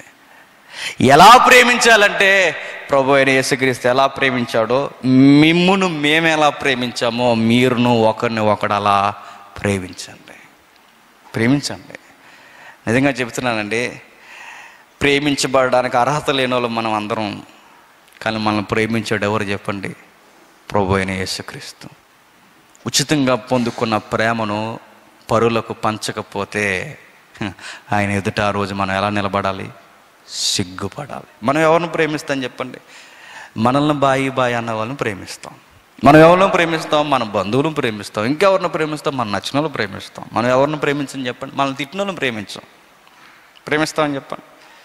ఇంకా నా కొరకు ఒక ఆయన సువార్త మనిషి పదే నా కోసమే చెప్తున్నాడు. నేను నిజంగా చెప్తాను హార్ట్ఫుల్గా, ఆయన్ని ఆయన కుటుంబాన్ని దేవుడు దీవించుగాక. ఇక్కడే ఉన్నాడు రాజమండ్రిలో. ఆయన్ని ఆయన కుటుంబాన్ని ఆయన సేవను దేవుడు దీవించుగాక. I love you brother. లైవ్లో చెప్తున్నా, ఐ లవ్ యూ. నిజంగానే ఒకరినొకరు ఎంతగా ప్రేమించాలంటే, మన కీడు చేసిన వాళ్ళని కూడా మనం ఏం చేయాలి? ప్రేమించాలి. ఇది ఎందుకు సెట్ చేస్తాడంటే దేవుడు, గుర్తుపెట్టుకోండి, మనం అభివృద్ధి పొందడానికట. నీ లెవెల్స్ ఏంటి అసలు? నీకు నచ్చిన వాళ్ళనే ప్రేమిస్తున్నావా? నీకు కీడు చేసిన వాళ్ళని కూడా ప్రేమిస్తున్నావా? ఇది వచ్చేంత వరకు నన్ను దేవుడు అలా పట్టుకుంటాడట. ఇది వచ్చేంత వరకు నన్ను నడిపిస్తాడట. ఇది వచ్చేంత వరకు నన్ను గిరగిరా తిప్పుతాడట. ఇది వచ్చేంత వరకు, అభివృద్ధి పొందేంత వరకు, సంపూర్ణతలోకి వచ్చేంత వరకు, ప్రేమలో ఎదిగేంత వరకు నన్ను పట్టుకొని నడిపిస్తాడట. మీరు అలా ఉండాలని, దేవుడు మీకు అలా దయచేయాలని నేను కోరుకుంటున్నాను. ఆమేన్ అన్నాడు ఆయన ఆ రోజు. ఎదగండి. దేవుళ్ళో ఎదగడం అంటే చెప్పండి, నలుగురిని చెప్పండి ప్రేమించడం. నచ్చిన వాళ్ళని ప్రేమించడం కాదు, గిట్టని వాళ్ళని కూడా మనం ఏం చేయాలి? ప్రేమించాలి. ప్రేమ ఎలా ఉండాలంటే ఒక ఎగ్జాంపుల్ చెప్తాను. పేరెంట్స్లా ఉండాలంటే, తల్లిదండ్రుల్లానే ఉండాలి. ఉదయం చెప్పానుగా, ఎవరికి మేలు చేయకపోయినా పర్లేదు, కీడు మాత్రం చేయకండి. మన తల్లిదండ్రులు చూడండి, మనకు మేలు చేయకపోయినా పర్లేదు, వాళ్ళ మీద మనకున్న నమ్మకం ఏంటో చెప్పిన, మనకు కీడు మాత్రం మనకు వాళ్ళు చేయరు. అలా ఉంటుంటే నువ్వు వెళ్ళి గిఫ్ట్ ఇవ్వాల్సిన అవసరం లేదు, నువ్వేమీ చేయాల్సిన అవసరం లేదు. కానీ మాత్రం పగలో ప్రతీకారాలు మనకు ఉండడానికి వీల్లేదు. ఎందుకో చెప్పినా, ఒకరోజు ఆయన వస్తాడు. ఆయన వచ్చినప్పుడు ఆ రోజు మనం పగలో ప్రతీకారాలతో ఉన్నప్పుడు ఆయన వచ్చేస్తే సిగ్గుపడిపోయి నిలబడాలండి. ఎవరు అసలు శత్రువులు, ఎవరు సిలువకు విరోధులు? మీరే కదా ఆయన అంటే ఏమైపోవాలి ఆ రోజు మనం. అందుకే బైబిల్ మనకు చెబుతుంది ఏమని తెలుసా? ప్రేమలో అభివృద్ధి పొందండి అన్నాడు. 4వ అధ్యాయం, త్వరగా 4వ అధ్యాయం. ఇది చాలా ఇంపార్టెంట్. 1వ వచనం నుంచి 8వ వచనం వరకు దీన్ని మరలా వద్దాం. దీనికి ఒకదానికి లింక్ ఉంది. మనకు కావాల్సింది 11వ వచనం. సహోదరులారా, నిరీక్షణ లేని ఇతరుల వలె మీరు దుఃఖపడకుండు నిమిత్తము నిద్రించుచున్న వారిని గూర్చి మీకు తెలియకుండుట మాకు ఇష్టము లేదు. యేసు మృతి పొంది తిరిగి లేచినని మనం నమ్మిన ఎడల అదే ప్రకారము యేసుక్రీస్తునందు నిద్రించిన వారిని దేవుడు ఆయనతో కూడా ఎంటబెట్టుకుని వచ్చిన. ఎందుకు ఈ మాటలు చెప్తున్నాడు ఆయన? దశలోనికలో ఏం క్వశ్చన్స్ రేజ్ అయ్యాయి? ఆయన వస్తాడా? రాకపోవచ్చు. మరొక విషయం మీరు మర్చిపోకుండా నా దొంగ బాధ వినబడింది. ఏమంటే చచ్చిపోయిన వారు చచ్చిపోయాక వాళ్ళ మరలా లేవడం అనేది జరగదు. ఈ రోజు ఉండగా తిందాం, త్రాగుదాం, తిరుగుదాం, ఈరోజే ఎంజాయ్ చేద్దాం. రేపు ఏం జరుగుతుందో ఎవడికి తెలుసు. ఆయన ఏదో వస్తాడని ఆయన చెప్పి వెళ్ళిపోయాడు. ఆయనకి ధనం అంటే ఇష్టం కనుక మీకు స్టోరీస్ అని చెప్పి వెళ్ళిపోయాడు. ఇంకొకటి ఏంటంటే చచ్చిపోయిన వారు లేస్తారని నమ్మకండి, వాళ్ళు రారు. ఈ ఫిలాసఫీ ఇప్పటికి వినబడుతుంది చూడండి. ఏమని మనకు చెప్తారో తెలుసా? అయ్యో వెళ్ళిపోయిన వారు వస్తారండి, రారుగా. మనం కూడా ఏమవ్వాలి? వెళ్ళిపోవాలి. ఒంటరితనం జీర్ణించుకోండి, బతకడం నేర్చుకోండి, ఉండండి. వెళ్ళిపోయిన కొరకు బాధపడతారు దేనికి? ఒంటరితనం అలవాటు చేసుకోండి, లేదా ఏదో ఒక తోడెత్తుక్కోండి. ఈ ఫిలాసఫీ మనకు చెప్పట్లా. చచ్చిపోయిన వారికి అయిపోయారనే మనకు వినబడుతున్నా. కానీ పౌలు అంటున్నాడు, చనిపోయిన వారు వెళ్ళిపోలేదు, మరలా ఒకరోజు వాళ్ళు వస్తారు. మీకు ఎవడో మాయ మాటలు చెప్పాడు రారని. నేను చెబుతున్నా, ఆయన వస్తాడు. ఆయన ఎలా వస్తాడంటే మన ప్రభువు చనిపోయి ఎలా అయితే 3వ రోజు వచ్చాడో మన ప్రియులు చనిపోయిన వారందరూ ఒక రోజు వస్తారు. ఇది నా సువార్త అన్నాడు ఆయన. మన జీవితం ఎలా ఉంటుందంటే పౌలు ఒక లైన్ ఇచ్చేస్తున్నాడు ఆయన. మనం పుట్టాం, యేసుక్రీస్తు వారు పుట్టారు, మనం చనిపోయాం, ఆయన కూడా ఒకరోజు చనిపోయాడు. మనం లేపబడతాం, ఆయన లేపబడ్డాడు కనుక. ఆయన ఎలా లేచాడో మనం అలానే లేస్తాం. ఆయన ఎలా అయితే నిత్యము ఉంటాడో మనం అలా నిత్యము ఉంటాం. యోహాను పత్రిక రాస్తూ యోహాను గారు ఏమన్నారు చెప్పండి? పిల్లలారా, చిన్న పిల్లలారా, ఆయన వస్తాడు. ఆ రోజు ఆయన వస్తాడని నాకు నమ్మకంగా ఉంది. ఆయన వస్తాడు. అయితే ఆయన ఎలా ఉంటాడో ఆ రోజు మనం కూడా అలాగే ఉంటాం. పౌలుని కదిపిన, యోహాను కదిపిన వీళ్ళ సేవక తీవ్రతకి కారణం ఏంటంటే రాకడ రాకడ రాకడ రాకడ రాకడ. ఆయన రానే ఉన్నాడు త్వరగా. యేసు త్వరగా రమ్ము అన్నాడు ప్రకటన గ్రంథంలో. ఆయన వస్తాడు. ఏమని మాట్లాడుతున్నాడో చూడండి. యేసు మృతి పొంది తిరిగి లేచినని మనం నమ్మడి అలా అదే ప్రకారం యేసునందు నిద్రించిన వారిని దేవుడు ఆయనతో కూడా ఎంట పెట్టుకుని వస్తారు. మన ప్రియులు, మన ఇష్టమైన మనుషులు, మన బంధువులు, మనం ప్రేమించిన వారు మనకన్నా ముందు చనిపోయిన ఒకరోజు మరలా ఆయనతో వస్తారు. ఆ రోజు మనం ఎదుర్కొంటాం. ఆ రోజు ఆయన నమ్మండిది, నమ్మేయండి అన్నాడు. అంతేక ఆయన వస్తాడు. ఎవరు రాకలేదన్నది, ఆయన లేచాడన్నది ఎంత వాస్తవమో ఆయన వస్తాడన్నది కూడా అంతే నిజం, పచ్చి నిజం. రెండవ రాకడ లేదన్నది ఎవరు చెప్పండి? కొత్త సిద్ధాంతాలు ఉన్నాయి. రెండవ రాకడ లేదు, అయిపోయింది, గతించిపోయింది. మరి ఏం చేయమని? తినేసి తిరగమా? క్రైస్తవ్యానికి నిరీక్షణ ఏంటి? మృతులు పునరుద్ధానం. క్రైస్తవ్యానికి నిరీక్షణ ఏంటి?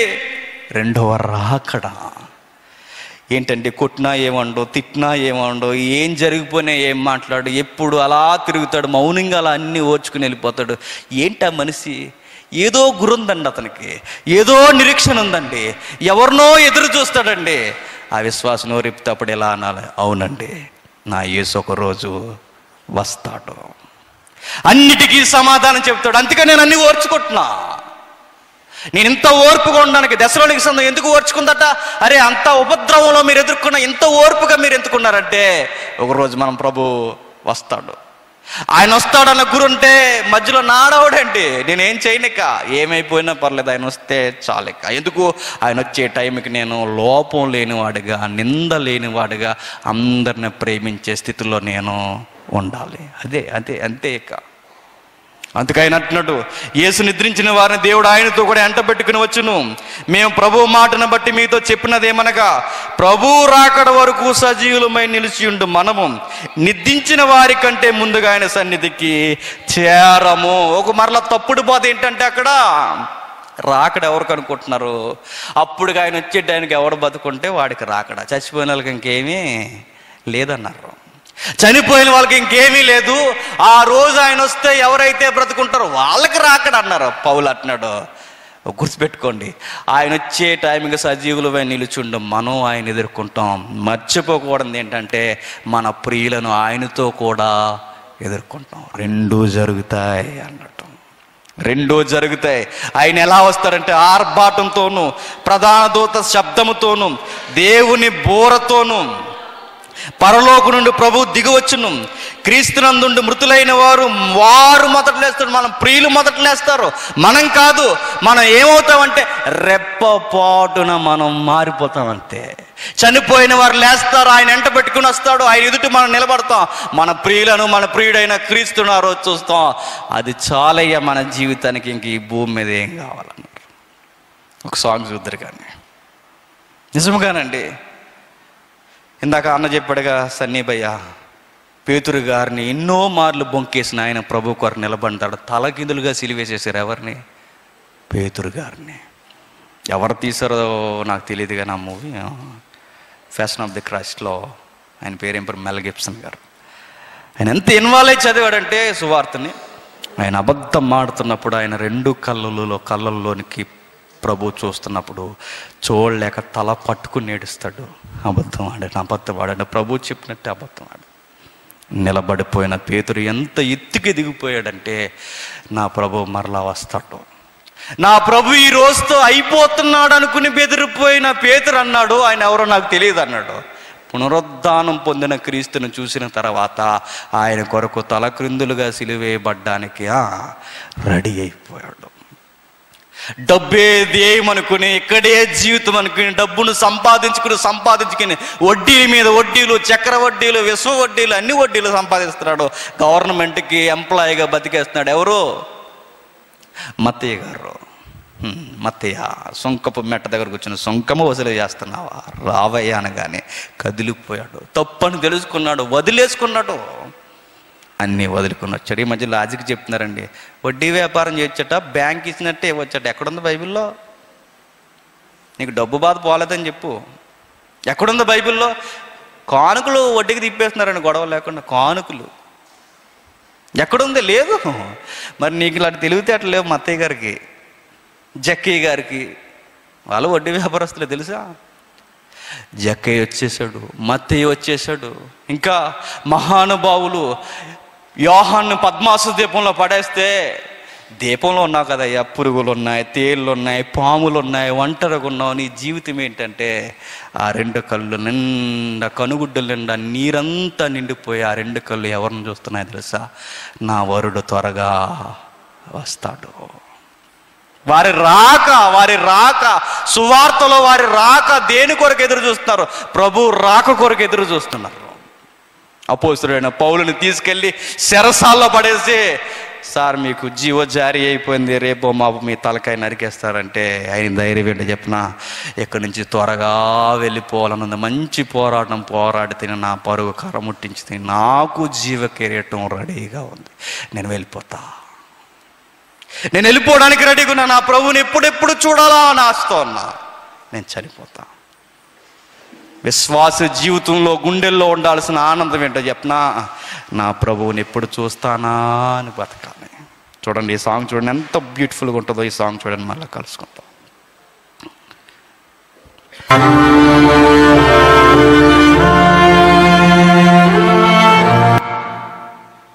అది క్రైస్తవ నిరీక్షణ. వారి గుండెల్లో ఉన్న ఒకే ఒక్క ఆశ ఏంటో చెప్పిన 4వ అధ్యాయం 18వ వచనం. కాబట్టి మీరు ఈ రాకడ అనే మాటల చేత ఒకడిని ఒకడు ఆదరించుకోండి. మనం ఎక్కడికి పోయినా మన జీవితంలో వచ్చే ల్యాండింగ్ ఏంటంటే ఆయన వస్తాడు, ఆయన వస్తాడు, ఆయన వస్తాడు అంతే. వస్తే పై మాట, మనము సదాకాలము ప్రభువుతో కూడా ఉంటాం. ఎవడన్నాడు చచ్చిపోతే జీవితం లేదని? ఎవరన్నారు చనిపోయిన వారు అయిపోయారని? మన ప్రియులను చూడమని ఎవరన్నారు? మన ప్రియుడను చూస్తాము, మన ప్రియుడితో మన ప్రియులను కూడా మనం చూస్తాము. ఆయన కొరకు బ్రతుకుతున్న మనం ఆయన రాక తప్ప మన జీవితానికి ఇంకేం కావాలి? ఇది పోయిందండి నిరీక్షణ. మరి మనకి ఏం కావాలి చెప్పండి? ఏం కావాలండి? ఉద్యోగం రావట్లేదండి, అసలు ఎంత ప్రార్థన చేసినా అంటాం. నీకు ఎలాగ అర్థమైందా? ఇంకా మనకి ఏం కావాలి? ఇంకా చెప్పండి. భూమి కొందాం అనుకుంటున్నాడు, తక్కువ రేటుకి ఇవ్వట్లేదు, ప్రార్థన చేయండి. రాక అవసరం లేదు, మనకి ఏం కావాలి? ఉద్యోగాలు కావాలి, ఇంకా భూములు కావాలి, ఇంకా ధన సంపాదన కావాలి. కానీ అపోస్తులను చూడండి, మా విజన్ అల్లా ఒక్కటే, మా దర్శనమల్లా ఒక్కటే. 5వ అధ్యాయం 10వ వచనంలో, మేలుకొని ఉన్నను నిద్రపోవచ్చునను తనతో కూడా జీవించి నిమిత్తమై ఆయన మన కొరకు మృతి పొందను. ఆయన మన కొరకు చనిపోయాడు, మనం ఆయన కొరకు జీవితం. బతుకున్నామంటే ఆయన కొరకే, నిద్రపోయామంటే చచ్చిపోయామంటే ఆయన కొరకే. సజీవు లెక్కల్లో ఉంటే ఆయనకు సాక్షిగా ఉంటాం, ఒకవేళ చనిపోతే ఆయనకు సాక్షిగా మనం చనిపోతాం. ఈ బ్రదర్ ఎలా చనిపోయారండి అంటే, ఎలా చనిపోయారు? తాగి చచ్చిపోయారండి. ఈయన ఎలా చనిపోయారండి? ఈయన చర్చికి వెళ్తాడు కదా, ఈయన ఎలా చనిపోయాడంటే అప్పులు బాధలు తట్టుకోలేక చచ్చిపోయాడండి. ఈయన ఎలా చనిపోయాడండి? సంసారం గొడవలండి. ఈమె ఎలా చనిపోయిందండి? అత్తగారు పోరండి. ఇది వీళ్ళు అందరూ ఎవరు అనుకుంటున్నారు? చర్చికి వెళ్ళే వాళ్ళు అందరూ. ఎలా చనిపోయారు మీరు? ప్రభు కొరకు చనిపోలేదు. మనం ఎలా చనిపోతాం చెప్పండి? మన కొరకు, మన బాధల కొరకు, మన బంధాల కొరకు మనం చెప్పండి చచ్చిపోతాం. షుగర్ వచ్చిందో అందేంటి బ్రదర్ ఈ మధ్యకాలంలో మీకంటే? అవునండి, కొంచెం ఎక్కువ తినేస్తాను. అందుకు వచ్చిందా షుగర్ నీకు? సువార్తలు కదా వస్తా నీకు షుగరు? అందుకు వచ్చిందా? మీకేంటి బ్రదర్ ఈ మధ్య ఎలా ఉన్నారేంటి, రోజు రోజుకి ఎలా అయిపోతున్నారేంటంటే, సువార్తలో రెస్ట్ లేదని చెప్పగలిగే ధైర్యం మనకుందా? సుఖం ఎక్కువైపోయింది ఈరోజు మనకి. 5వ అధ్యాయం 1వ వచనం, సహోదరులారా, ఆ కాలమును గూర్చియు ఆ సమయాన్ని గూర్చియు మీకు చెప్పాల్సిన అవసరం లేదు, ఎందుకంటే ఆల్రెడీ నేను చెప్పాను. ఎవడో గలిబిలి చేస్తున్నాడు, మరలా దాని గురించి చెప్పాల్సిన అవసరం లేదు. కానీ ఒకటి జ్ఞాపకం చేస్తాను, ఏంటంటే రాత్రి వేళ దొంగ ఎలా వచ్చునో అలాగే ప్రభువు దినము వచ్చినని మీకు బాగుగా తెలియను. నేను క్వశ్చన్ అడుగుతున్నాను, ప్రభువు ఎలా వస్తాడట? ప్రభువు ఎలా వస్తాడట? దొంగలా వస్తాడని అన్నవారందరూ దొంగలండి. ప్రభు దొంగలా రావడం ఏంటి? యేసు 2వ రాకడలో ఆయన ఎలా రాబోతున్నాడు? రాజుగా. ఆయన దొంగలా రావడం ఏంటి? ఆయన దొంగ కాదు, ప్రభు దినం దొంగలా వస్తుంది. ప్రభు దొంగలా రాడు. కరెక్ట్గా చదవండి అక్కడ. ప్రభు దినము దొంగలా వస్తుంది. ప్రభు దొంగలా రాడు. ఎలా వస్తుంది ఆ దినం? ఎలా వస్తుంది? ఎవరికి దొంగలా వస్తుంది? అవిశ్వాసులకి దొంగ వచ్చినట్టు వస్తుంది. అవిశ్వాసులకి దొంగలా, విశ్వాసకి బాగుగా తెలుసు. నిజంగా నేను చెప్తున్నానండి, సరి అయిన సంఘం, సరి అయిన విశ్వాసి, సరి అయిన సేవకుడు రాక దగ్గరలో ఉందని జాగ్రత్త పడిపోతారు. వాళ్ళకి అర్థమైపోతుంది, వాళ్ళకి తెలుస్తుంది. సమాజానికి తెలియదు. వాళ్ళకి ఎలా ఉంటుందంటే, గర్భిణీ స్త్రీకి ప్రసవ వేదన వచ్చినట్లు అకస్మాత్తుగా నాశనం వారికి వచ్చేస్తుంది. వాళ్ళకి తెలియదు.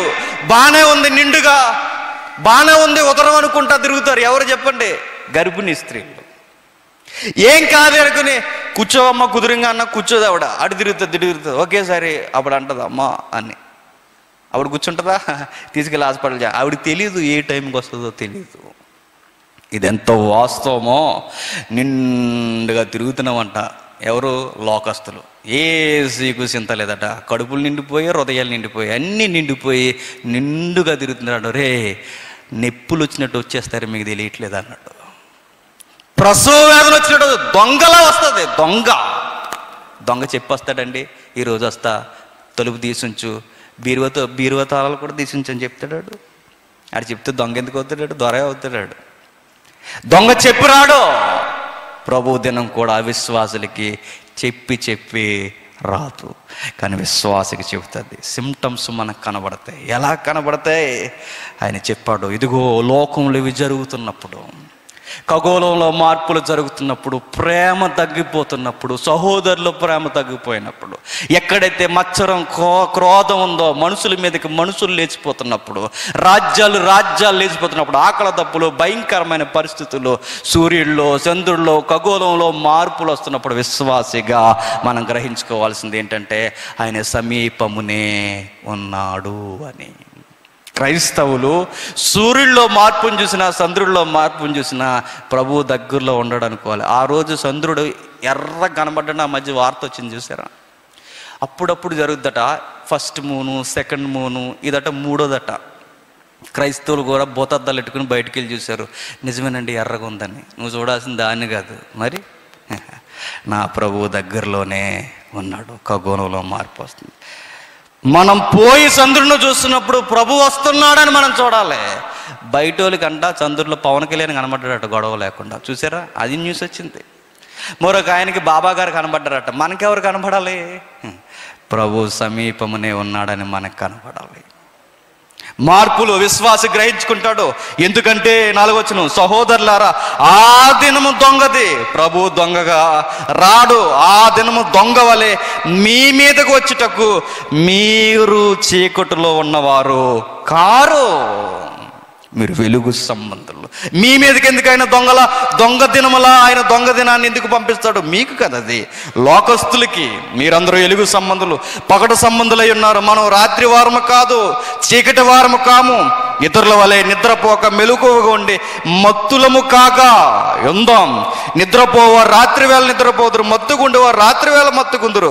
మనం పగటి వారమై ఉన్నాము గనక మత్తులై ఉండగా విశ్వాస ప్రేమలను కవచముగా, రక్షణ నిరీక్షణ శిరస్త్రాణముగా ధరించుకుందాం. ఆ రోజు ఆయన ఎదుట నిలబడేది ఒకే ఒక్కటి, ఎస్ మై లార్డ్, నేను అందరినీ ప్రేమించాను, నేను ఎవరిని నాశనం చేయలేదు.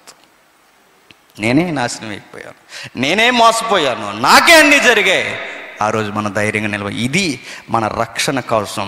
ఆ రోజు ఉగ్రత దినం ఈ లోకం మీదకి వచ్చేస్తే గుర్తుపెట్టుకోండి, ఆ రోజు ఎవరికి భయమో చెప్పనా? ఈ క్వాలిటీస్ లేని వారికి రాకడంటే భయం. రాకడంటే భయం లేని వారికి ఎలా ఉంటుంది చెప్పనా?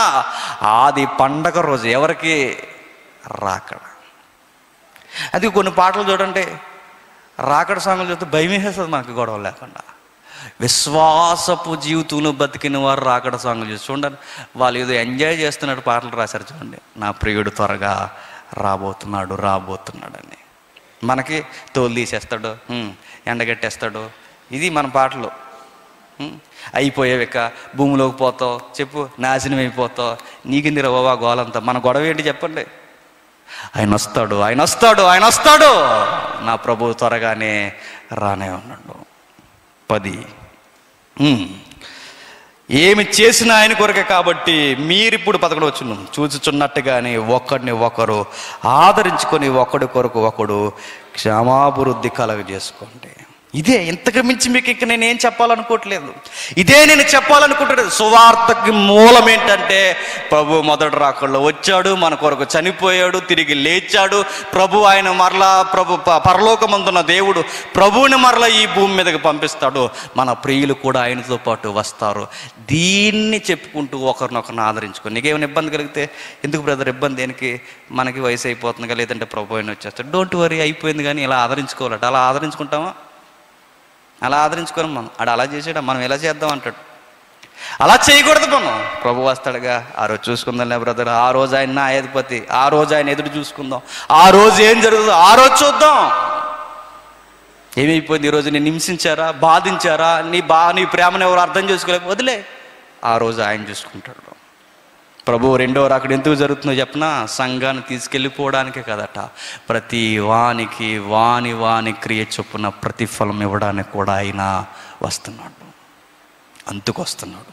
5వ అధ్యాయం త్వరగా 5వ అధ్యాయం 12వ వచనం. మరియు సహోదరులారా, మీరు ప్రయాసపడుతూ మీరు ప్రభువునందు మీకు పైవారయుండి మీకు బుద్ధి చెప్పిన వారిని మన్నన చేసి వారి పనిని బట్టి వారిని ప్రేమతో మిక్కిలి ఘనముగా ఎంచవలనని వేడుకొనుచున్నాము. మరియు ఒకనితో ఒకడు సమాధానముగా ఉండుడి. సహోదరులారా, మేము మీకు బోధించినది ఏమనగా, అక్రమంగా నడుచుకుని వారికి బుద్ధి చెప్పుడి, ధైర్యము చెడిన వారికి ధైర్యపరచుడి, బలహీనులకు ఊతనీయుడి, అందరి ఎడల దీర్ఘశాంతం గలవారై ఉండండి. ప్రభు రాకడికి ఎలా సిద్ధపడాలి అని అంటే ఆయన చెప్తున్నాడు, మీకు పైనున్న వారు మీకు బుద్ధి చెబితే వారిని తిట్టుకోకండి. మరేం చేయాలి? మన్నన చేయండి. మనం బాగు కోరిన వారు మనకు బుద్ధి చెప్తారండి. మన బాగు కోరిన వారిని మనల్ని గద్దిస్తారు. వాళ్ళ గద్దింపుని మనం స్వీకరించి తెలిసిపోతుంది. ఎవడు మనల్ని గద్దిస్తున్నాడో, ఎవడు మన నాశనాన్ని కోరుకుంటున్నాడో, ఎవడు మనకి ఏం కోరుకుంటున్నాడో మనకు అర్థమవుతుంది.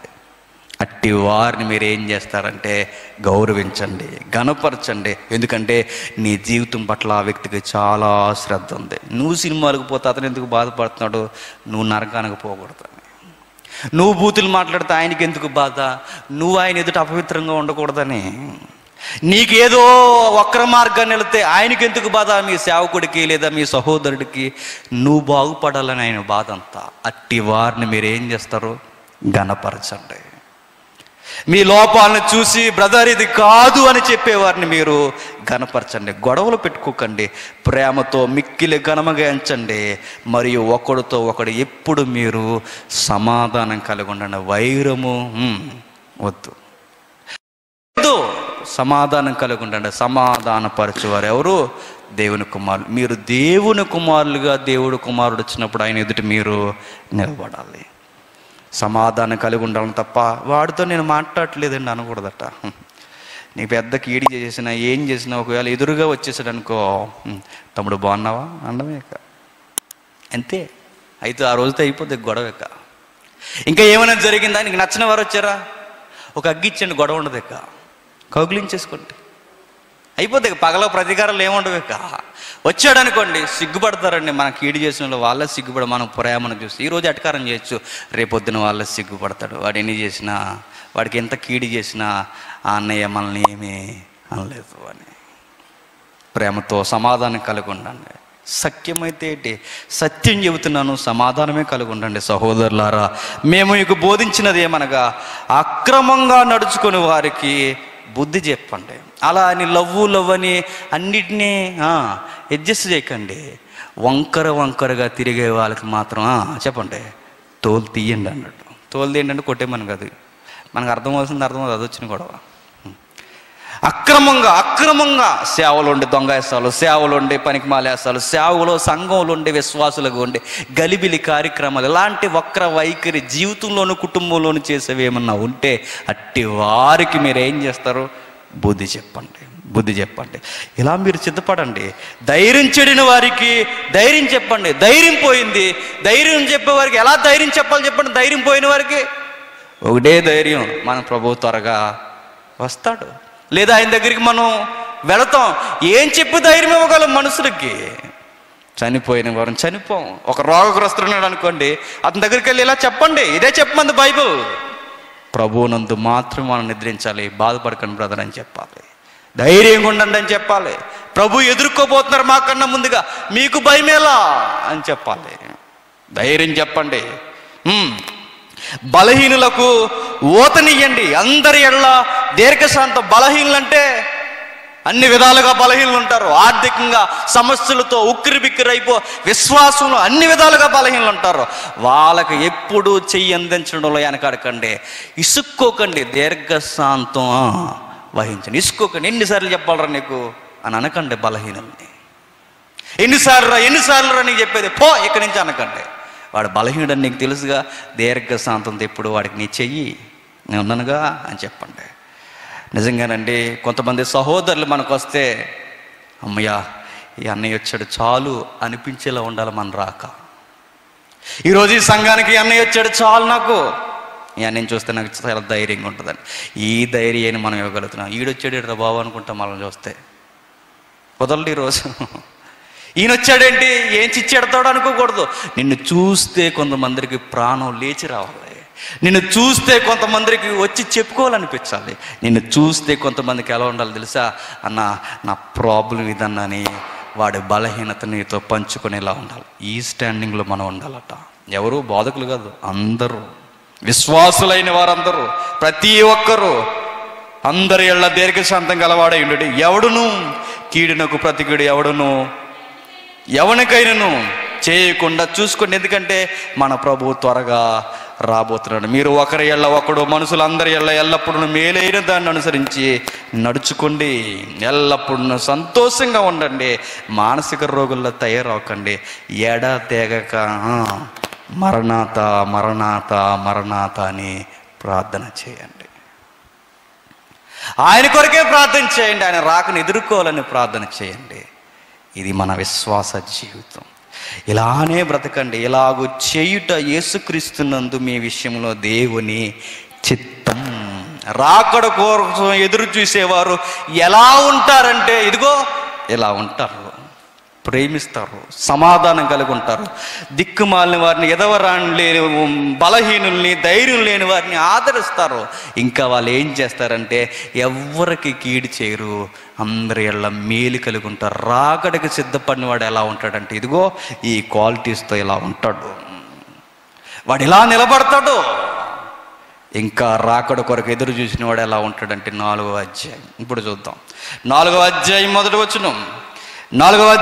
వచనం. మెట్టుకు సహోదరులారా, ప్రభు అయిన యేసు ద్వారా మీరు ఎరుగుదురు కాగా మీరు ఎలాగ నడుచుకుని దేవుని సంతోషపరచవలనని మా వలన నేర్చుకున్న ప్రకారం మీరు నడుచుకొనుచున్నారు. ఈ విషయంలో మీరు అంతకందుకు అభివృద్ధి పొందవలనని మిమ్మల్ని ఏడుకొనుచు ప్రభు అయిన యేసునందు హెచ్చరించుచున్నాం. మీరు పరిశుద్ధులుగా ఉండుటకే, అనగా మీరు జారత్వానికి దూరంగా ఉండటమే దేవుని చిత్తం. మీలో ప్రతి వాడును దేవుని ఎరగని అన్యజనుల వలె కామాభిలాష యందు కాక పరిశుద్ధత యందును ఘనత యందును తన ఘటములను ఎట్లు కాపాడుకుని వలన అది ఎరుగ ఉండుటయే దేవుడి చిత్తము.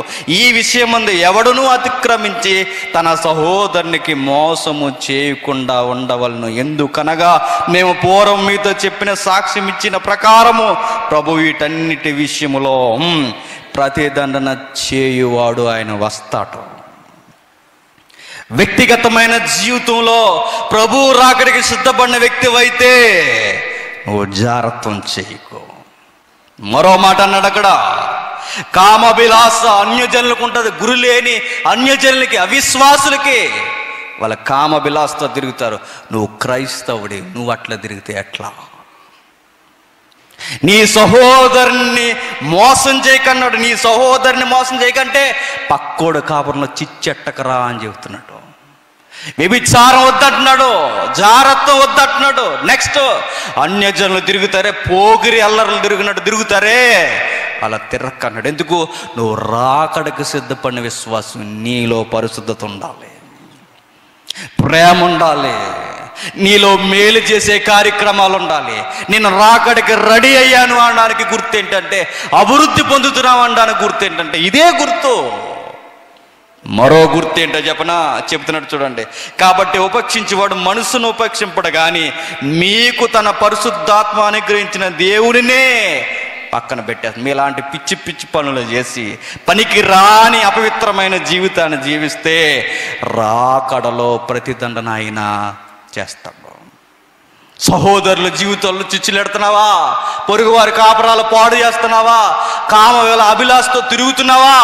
జారత్వంతో ఎక్కడ దొరుకుతుందని ఎదుగుతున్నావా? నిన్ను మాత్రం దేవుడు వదలడట. ఎందుకు? నీకు రాకడ గురించి చెప్పబడింది. ఎందుకు?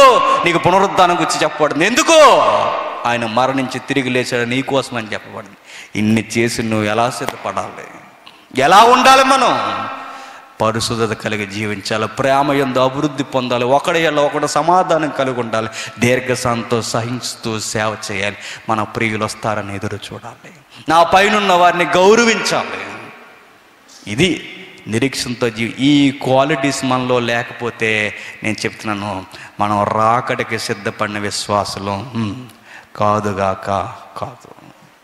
మరొక మాట 9వ వచనం, సహోదర ప్రేమను గూర్చి మీకు ప్రత్యేకముగా నేను చెప్పాల్సిన అవసరం లేదు, ఒకరినొకరు ప్రేమించుటయే దేవుని చేత నేర్పబడితిరి అని చెబుతూ వచ్చి 12వ వచనంలో 2వ మాట, సహోదరులారా మీరు ప్రేమయందును మరి ఎక్కువగా అభివృద్ధి పొందుచుండవలననియు సంఘమునకు ఎలుపటి వారి ఎళ్ళ మర్యాదగా నడుచుకొనుచు మీకేమీ కొదువు లేకుండా మేము మీకు ఆజ్ఞాపించిన ప్రకారం మీరు పరులు జోలికి పోక మీ సొంత కార్యములను జరుపుకుంటే యందు మీ చేతులతో పనిచేటి యందు ఆశ కలిగి ఉండవలనని మిమ్మును హెచ్చరించుచున్నాను. ఎంత గంభీరమైన మాటలు చూడండి, ఒక క్లారిటీ ఉండాలి ఇక్కడ మనకి.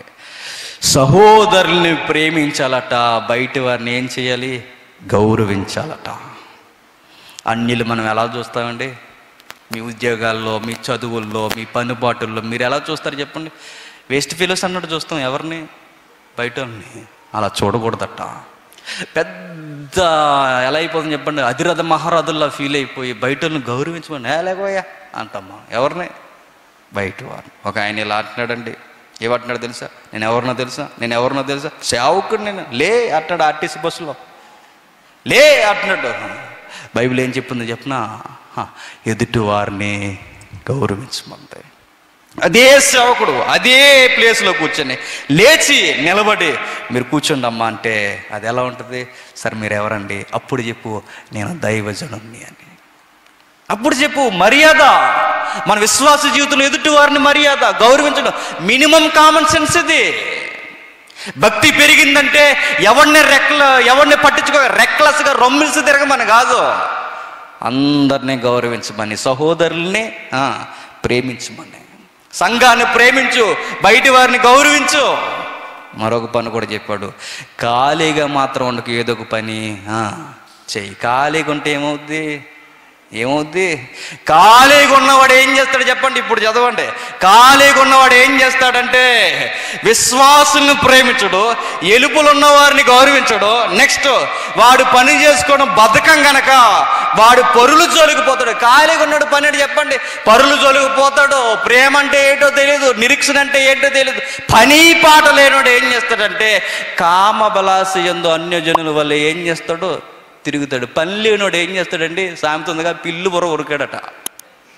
అది పని లేదు, మరి ఏం చేయం? దానికి గుండి చేస్తున్నాడట. దేనికి? పిల్లికి. దానికి గుండి చేయడం ఏంటి? పని లేదు. మరి పని చేసుకోండి, ఏదో ఒక పని చేసుకోండి. పని చేస్తూ దేవుని కొరకు బతకండి. మీ చేతులు కష్టపడాలి. నేను మీకు ఆజ్ఞాపిస్తున్న ప్రకారం పరులు జోలికి పోకండి. మీ సొంత కార్యాలు చూసుకోండి. మీ చేతులతో పని చేయండి. ఆశ కలిగి ఉండవాలని మిమ్మల్ని హెచ్చరిస్తున్నాను. పని చేయకుండా మాత్రం ఖాళీగా ఉండకండి. విశ్వాసులు, సేవకులు మరలా నేను చెప్తున్నాను, ఏదో ఒక పని చేసుకోండి. ఖాళీగా ఉన్నామో మన గుండె, మన హృదయం మంచిది కాదు. దుష్టుడికి కూడా చక్కటి అవకాశం ఏంటంటే చెప్పండి? ఖాళీగా ఉండటం. ఎప్పుడు మనిషి బిజీగా ఉండాలండి. ఏంటి?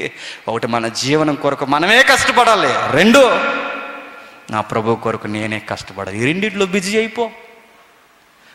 తిమోతి, నీకేమన్నా టెంప్టేషన్ కలుగుతుందా? పరిగెట్టి అక్కడి నుంచి అన్నాడు. గొడవ లేదు, ఇక పరిగెడితే ఇంక కోరికలు ఏమొస్తాయి? ఇప్పుడు బాగా పిచ్చి ఆలోచన వస్తుంది, 5K మేయించండి, గొడవ ఉండదండి. 5 కిలోమీటర్లు పరిగెట్టించండి, అడిగి ఇంకే కోరికలు రావు. కొలుదిరి గడిపోతారు, ఇక్కడ దరిద్రం వదిలిపోద్ది. ఇక్కడికి ఏమి రావు. ఇక పరిగెట్టండి, అక్కడి నుంచి ఉండకండి.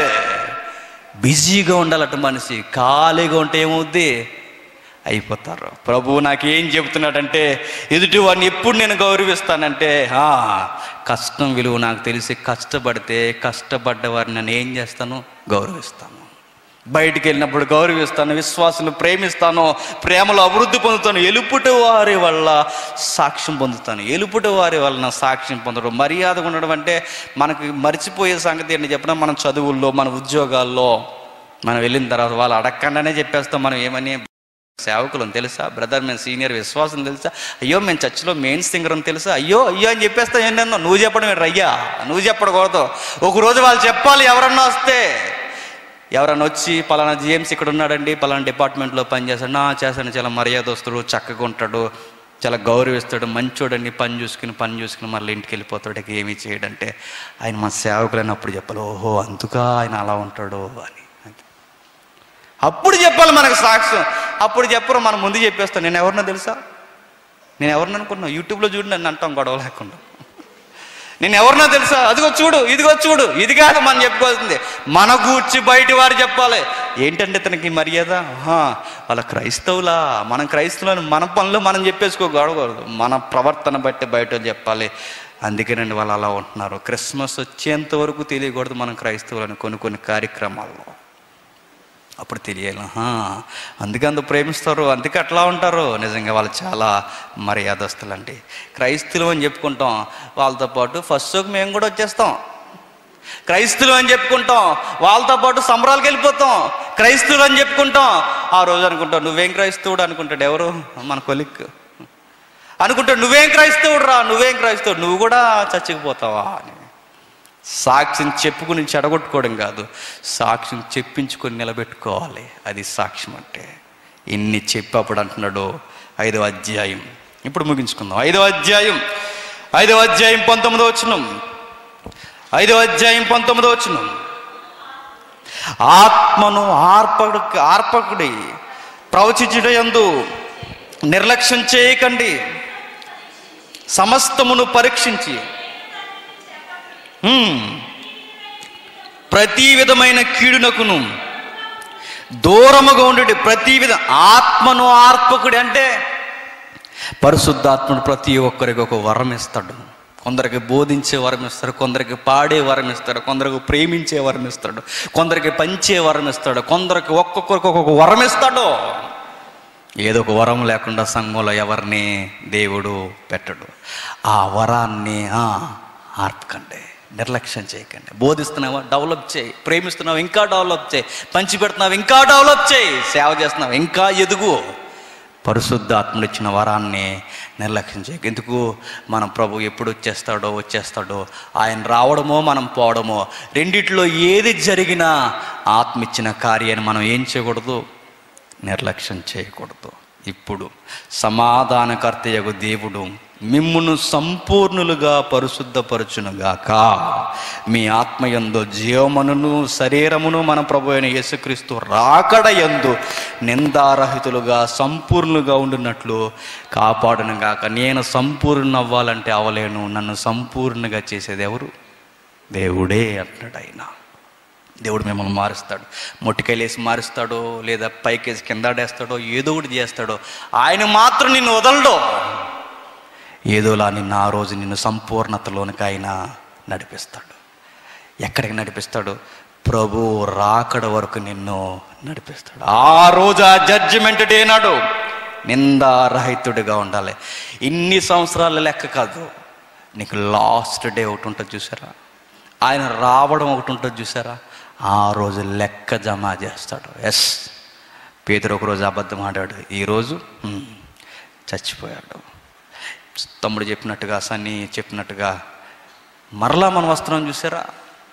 ఒకవేళ ఇప్పటికైనా పడిపోయారేమో, ఎక్కడైనా వెనక్కు చూసారేమో, పక్కకు చూసారేమో, మీ అడుగులు తప్పుద్రావ పట్టాయేమో, వదిలేయండి, సరి చేసుకుని మరలా వెనక్కి రండి, సంపూర్ణులైపోండి. ఆయన ఎదుట నిందారహితులుగా ఉండండి. మిమ్మల్ని పిలిచిన వాడు నమ్మకమైన వాడు గనక అలాగొచ్చేయును. దేవుడు నమ్మకమైన వాడు. నేను మీకు కనబడకపోవచ్చు, మిమ్మల్ని పిలిచిన వాడు నమ్మకస్తుడు, సత్యదేవుడు. ఆయన మీరు నమ్ముకున్నారు కనుక ఆయన కొరకు మీరు బ్రతకండి. కామన్గా మనకు కనబడే మాట ఏంటో చెప్పినా, 1వ అధ్యాయం 10వ వచనంలో రాకడ గూర్చి ముగించాడు. 2వ అధ్యాయం 19వ వచనంలో రాకడ గురించి చెప్పాడు. 3వ అధ్యాయం 14, 15 వచనాలు 18వ వచనంలో రాకడ గురించి చెప్పాడు. 5వ అధ్యాయం ముగిస్తూ సంపూర్ణతతో నిలబడండి, ఆయన రాబోతున్నాడు, రాకడ అన్నాడు. ఈ పత్రిక పేరేంటి చెప్పనా? ఇది రాకడ పత్రిక. ఏ పత్రిక? దెసలోనిక సంఘానికి రాసిన మొదటి పత్రిక. సహోదరులారా, మా కొరకు కూడా ప్రార్థన చేయండి. ఈ మాట అందరూ జ్ఞాపకం పెట్టుకోండి. ఇంత గొప్ప సేవ చేసి, ఇంత గొప్ప పరిచర్య చేసి, ఇంత లోతైన మర్మాలు మాట్లాడి ఆయన కోరుకున్న ఒకే ఒక కోరిక ఏంటో చెప్పినా, మా కొరకు ప్రార్థన చేయండి. సేవకులు అందరికీ ప్రార్థన చేస్తారు, సేవకుల కొరకు ఎవరూ ప్రార్థన చేయరు తెలుసా. సేవకులను నోట రాని మాట ఏంటంటే మా కొరకు ప్రార్థన చేయండి అని అనరు. మనమే అందరికీ ఏం చేస్తాం? భయంకరమైన పరిస్థితి ఏంటి చెప్పినా, సేవకుల దగ్గరికి మీరు వచ్చి ప్రార్థన చేసుకోవడం కాదు, మీరు ఎవరి కొరకు ప్రార్థన చేయాలి? సేవకుల కొరకు ప్రార్థన చేయండి. పవిత్రమైన ముద్దు పెట్టుకుని సహోదరులందరికీ వందనాలు చెప్పండి. సహోదరులందరికీ ఈ పత్రిక చదివి వినిపింపవలనని ప్రభు పేరిట మీకు ఒట్టేసి చెబుతున్నా అన్నాడు. అందుకే ఈ పత్రిక మనం ఏం చేసాం? ఆనబట్టి చెప్పిన ప్రభు పౌలు ద్వారా చెప్పిన మాటను అందరి ఎదుట చదివి నేర్చుకున్నాం. ఈ పత్రికని ఎంత స్ట్రాంగ్గా ఆయన పంపించాడంటే నిర్లక్ష్యం చేయకండి. అందరూ వినాలి ఈ పత్రిక, అందరూ నేర్చుకోవాలి, అందరికి వినబడేలా చదవండి. పవిత్రంగా బ్రతకండి, పవిత్రమైన ప్రేమను చూపించండి. పని లేకుండా ఖాళీగా ఉండకండి. ఖాళీగా ఉంటే కామబలి ఆశ, పనికి మాలిన విషయాలు, ఇలాంటి దుర్భరమైన ఆలోచనలన్నీ మీకు వస్తాయి. మన ప్రియులు చచ్చిపోయిన వారి గురించి మీరు ఆలోచించకండి. వారు మరలా వస్తారు. మన ప్రభువు త్వరగా వస్తాడు. ఆయన త్వరగా రాబోతున్నాడు. మరణాత మరణాత, త్వరగా. అర్థం ఏంటి? త్వరగా రమ్ము. ఇప్పుడు చెప్పండి, యేసుక్రీస్తు రాకడ జరుగుద్దంటారా? ఒక మాట చెప్పినా, అది నమ్మిన పౌలు మోసపోయిన వాడైతే మనకంత తెంగరోలు ఇంకెవరో చెప్పండి ఉండరిక్క. అన్నీ వదిలేసుకున్న ఆయన నిరీక్షణ కొరకు బ్రతికితే పౌలు కన్నా తెలివైన వారమా మనం చెప్పండి? అపోస్తుల కన్నా తెలివైన వారమా చెప్పండి? సమకాలీన జీవితాలు కలిగిన వారు నమ్మి చచ్చిపోయారు ఆయన కొరకు. వాళ్ళు ఎలా చనిపోయారో మనం కూడా ఆయన కొరకు అన్నీ సహించుకొని ఏం చేద్దాం? చనిపోతాం. మనకి మాదిరి మన ముందు పరిగెట్టిన సేవకులు, ఆది సంఘం, దెసలోనిక సంఘం, ఇంకా ఏవైతున్నాయో బెరయా సంఘం, ఇలాంటి సంఘాలన్నీ నడిచిపోయాయి. మనం అదే మార్గంలో నడిచి వెళ్ళిపోద్దాం. ఓర్చుకుందాం. ఎందుకు? మన ఓర్పుకి కారణం ఒకే ఒక్కటే, ఒకరోజు మన ప్రభు రాబోతున్నాడు. ఆయన రావడమో నేను పోవడమో, రెండిట్లో ఏది జరిగినా ఆయన ఎదుట నేను నిలబడతా. అదే నా ధైర్యం. అనేవారు అనండి, తిట్టేవారు తిట్టండి, కొట్టేవారు కొట్టండి, ఏడ్చేవారు ఏడవండి, ఏం చేస్తారో చెయ్యండి. ఇవేవి నా గురి కాదు. నా గురల్లా ఒక్కటే, ఏంటి? ప్రభు త్వరగా రాబోతున్నాడు. మరణాత అని గుండెల్లో ధైర్యంగా పడుకోండి, నిద్రపోండి. దేవుడు మిమ్మును మీ కుటుంబాలను బలపరిచి దీవించును గాక. ఆమేన్. ప్రార్థన చేసుకోండి.